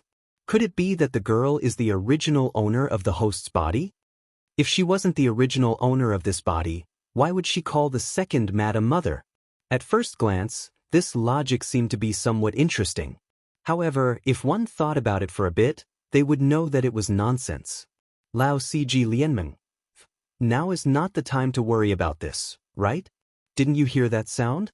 Although the young man's voice was still changing and it was difficult to distinguish whether he was male or female, if one listened carefully, one could still distinguish that there was a big difference between a male and female voice. The voice that the youth blurted out just now was clearly that of a youth, not a girl. In other words, Jiang Pengji's sh*t stirrer had a deeper meaning. She was really a girl. The viewers in the live stream room clutched their chests, expressing that they were hurt, feeling that they had fallen into a trap. Why would a man dress up as a girl? They could understand cosplay as a hobby, but it shouldn't be built on the basis of hurting their young hearts. Where's your sincerity? Fed to the dogs? It was as if someone had finally managed to hook up with a goddess. After going through a lot of trouble, the two of them agreed on a time, entered the room, and even took off their pants. In the end, the goddess told him that she was a man with a penis and that he could only endure it. Smiley vc underscore. Where's the basic trust between people? What about trust? What about trust? Why did they have to hurt each other? Of course, there were also people who were gloating. Cafeteria Daffin Auntie. It's so cute. It must be blue boy paper, */w***. Jiang Pengji was speechless. Can you straighten your tongue before you speak? It didn't take me much effort to get it. I thought I would have to turn the entire Hejian County upside down. I didn't expect it to come to me. She casually plucked a leaf, wiped it clean, and held it in her mouth. She had a sloppy look on her face, without the slightest hint of elegance. The system was puzzled. What do you mean by that? Jiang Pingji secretly rolled her eyes. Do you still remember what happened yesterday? He is the leader I'm looking for. He's Meng Liang. The system was so shocked that it typed a few exclamation marks. So he's trying to sneak into the Lu residence and cause trouble. I'm afraid that's not his main purpose for coming to the Lu mansion. Jiang Pingji said calmly, rather than saying that he sneaked in, it's better to say that he moved in openly. His purpose is to get the Lus to help him conceal his identity. Don't forget that Meng Liang is being chased by a captain who disappeared. Maybe that captain is just hiding and following him, waiting for an opportunity to assassinate him. But how did you know he was Meng Liang? The system expressed that it had initially thought that the other party was a pure girl. Judging from her initial attitude, she should have seen through his disguise the first time they met. If it had not happened last night, the expression on Meng Liang's head would have been, a man dressed as a woman with a promiscuous private life. But Jiang Pingji had already known about Meng Liang's actions. She did not kill him the moment they met, which was something to be thankful for. Jiang Pingji said lightly, with your IQ, I think it's hard to explain. The system, F***CK. Mother, I miss you. The girl, no, Meng Liang could not stop crying. In comparison, the second wife's reaction was more thought-provoking. You have your own parents to love you. Who am I, your mother? She looked down as if she had seen through the mortal world, but there was a hint of sadness and pity in her eyes. Meng Liang, who had been observing her in secret, saw it. Mother, are you reprimanding me for not being filial and forcing me to die? Meng Liang's eyes were red as he bit his lower lip and whispered, Mother, you're a good person. After separating from father, you got married. Did you think about my situation with brother in the Meng family? That sentence was like a sharp, snow-white knife, piercing into the second madam's heart. A fatal stab. That lowly servant girl instigated father all these years. Not only did she suppress and treat brother harshly, she also supported our son both openly and secretly. Not only did she cause dissension between our son and brother, she also intentionally turned our son into a playboy until he committed a grave mistake. What a vicious scheme to kill two birds with one stone. The second wife looked down at Meng Liang, who was kneeling on the ground and holding back his tears. She said coldly, You've seen it clearly. Mother, you have to save me this time. Meng Liang looked up, his face full of tears. If Mother did not do anything, I would not have been able to live. I beg you, you have to save me. I'm not afraid of death, I just don't want to die with a bad reputation. If I die, that B*****s will not let brother go. The second wife raised her hand to her forehead. Her head was throbbing. A man doesn't cry easily. You're crying like this. What's the difference between you and a girl? That B****th is good. She raised you into a man who is neither a man nor a woman. You don't have the noble bearing of Duke Meng. You know she's trying to kill you by flattering you. Why didn't you control yourself? Instead, you chose to indulge yourself? Her voice became stern and she scolded him. Meng Liang looked respectful on the surface, but he was secretly clenching his fists. The second wife's heart softened. Tell me, what did you do this time? Mother, don't be angry. I didn't want this to happen. Meng Liang quickly said, although I know she's trying to kill me by flattering me, I've been wearing this mask for too long. In the end, I can't tell who is who. I swear to you that I did not do those heartless things. That B****th deliberately framed me. She wanted to destroy me completely to pave the way for the baby in her belly. Get to the point. The second wife's chest was heaving up and down. She seemed to be angry. Meng Liang mumbled about what happened in Song Prefecture's Meng County. However, when it came out of his mouth, he had another explanation. The death of the commandant's wife and daughter really had nothing to do with me. That was clearly a false accusation. But because of my ridiculous behavior, everyone in the Meng family believed it was true. That B****tc even hit me when I was down. Father said that he doesn't have a son anymore. He even wanted to use Rattan to beat me to death. If I hadn't pretended to be a maid and escaped, I'm afraid I would have been. At this point, Meng Liang's body trembled.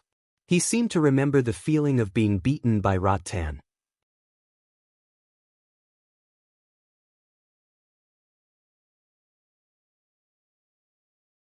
Chapter 125. A genius in a second. Remember to go away? We provide you with exciting novels to read. Wanyan Lulikon. Listening to their conversation, I suddenly feel sorry for the boy named Meng Liang. His mother divorced his father at a young age, and he seems to have an evil stepmother. Most of the ridiculous things he did after that were led by someone else. Even if he's responsible, it's only 50%. After all, it's hard for a child to survive without his mother's protection in ancient times. Cafeteria Daffinanti. Seeing him cry so pitifully makes my heart ache.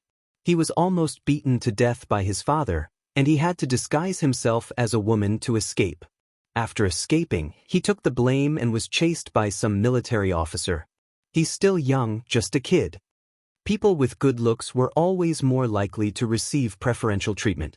After learning about Meng Liang's tragic experience, a large number of viewers in the streaming room switched sides and expressed their sympathy for the boy. Of course, there were also a small number of viewers who disagreed with the sentiment. Tudefatio, smiley face 3, angle, though I was also shaken, the host didn't seem to have any reaction. I even felt that the smile on her face was a little sarcastic. Based on my trust in the host's intelligence, I felt that Meng Liang didn't deserve any sympathy. Lanky Yubus, I agree. If I don't want to be slapped in the face by the plot twist, I'd better take the host's side. Jiang Pengji held a leaf in her mouth, multitasking. She watched the bullet screen while paying attention to the touching meeting between the mother and son in the room. At the same time, a bunch of data about the second lady flashed in her mind, slowly forming a clear outline. Up until the end of the mother and son conversation, what Jiang Pengji was worried about didn't happen. Meng Liang behaved the whole time. That night, when the second lady came out to have dinner with her family, Madame who said that she wasn't feeling well. The two of them were like kings who didn't see each other. Jiang Pengji followed the rule of not talking during meals and finished a portion of food for 3 people. She forgot to mention that when the maid served her, the rice in the bowl was compacted, and the meat and vegetable dishes were plentiful. Maybe it was more than 3 people's portions? Thinking about how the others ate like cats, she felt that she probably ate 4 or 5 people's portions. Although Meng Liang was the second lady's son, he was still considered an outsider in the Lu manor and couldn't stay in the inner court for too long. Father. Jiang Pengji sat in front of the desk and practiced her handwriting. It was better to have someone to teach her. At least her handwriting had improved a lot. Lu, she grunted in response. She put down her pen and asked seriously, that Meng Liang, is he really mother's biological son? Lu Shi's eyes flashed with a hint of playfulness and helplessness. Nominally, that should be the case. On the other hand, it isn't. Jiang Pengji asked. Lu Shi was choked by the rhetorical question, but he didn't want to reveal everything so quickly. He still wanted to struggle. Yes or no, what's the difference between the two? If it is, leave his corpse intact and give him the last bit of dignity. If it isn't, he will naturally die without a complete corpse. Leaving him alive is just a waste of food. Jiang Pengji wouldn't take the initiative to poke her nose into other people's business, but it was a different story if someone took the initiative to bump into her. Lu Shi focused on the former and asked in disbelief, if Meng Liang was really your aunt's son, why would you think that I wouldn't? Jiang Pengji looked at him in confusion. Does it have anything to do with family? Lu Shi was stumped by the question. Legally, it didn't have anything to do with the family, but what about the family? Jiang Pengji took a sip of tea to moisten her tongue. What you said just now also shows that Meng Liang isn't. It's impossible to argue with a non-existent hypothesis over an impossible question. She felt like she had nothing better to do. Lu Shi couldn't help but blush when he heard what she didn't finish. Meng Liang did evil, so someone will punish him. Even if Meng Liang did deserve to die, he didn't understand why his daughter was so eager to kill him. For justice? First of all, Meng Liang is a child of the Mengs. He is loved by his parents and elders. Look at how much trouble he caused in Tsong Prefecture. How did the Mengs deal with him? He was secretly sent out of Tsong Prefecture to seek protection in Shangjing. In other words, Meng Liang is someone the Mengs must protect. The government still has to rely on the Mengs' reputation, and the Mengs also need to guard Tsong Prefecture. So how could Meng Liang die? Meng Liang escaped from Tsong Prefecture and even had the mood to harm the girls in Hejian County. How was he in danger? As for seeking protection from the Lus, half of the reason was that he was being hunted by the county military officer. With Lu Shi's influence in Hejian County, the county military officer couldn't do anything to him, so Meng Liang could rest easy. The other reason was that he had his eyes on the women of the Lus. Lu Shi had to admit that what Jiang Pingji said was true, but he didn't think it was a reason for her to want Meng Liang's life. I don't want to hear these high-sounding reasons. Tell me what's on your mind. There are 3 reasons.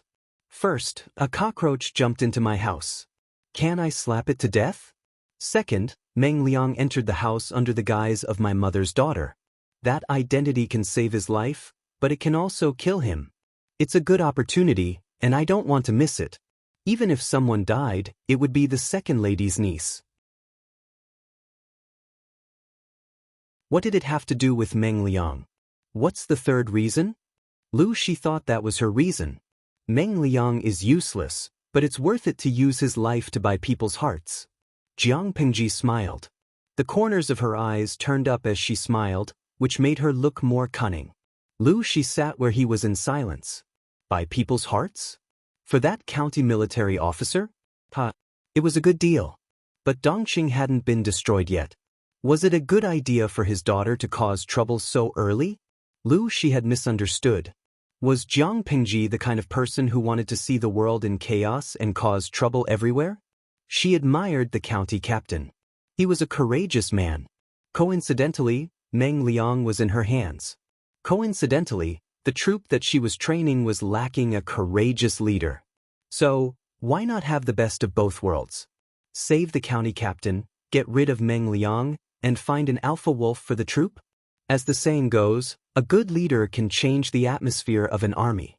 The county military officer had led troops in Tsong Prefecture's Meng County. Even though she didn't know how capable he was, he could betray his former master, set fire to the governor's manor, and escape unscathed. TSK, if the Mengs didn't value him, she would put him in an important position. Together with Su Ku, one was in charge of external affairs, and the other was in charge of internal affairs. It was a perfect match.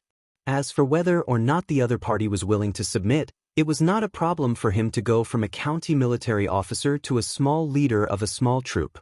You're tuning in to the Wang Lin's Journey YouTube channel. Don't forget to subscribe and join us on this journey to catch the most captivating stories.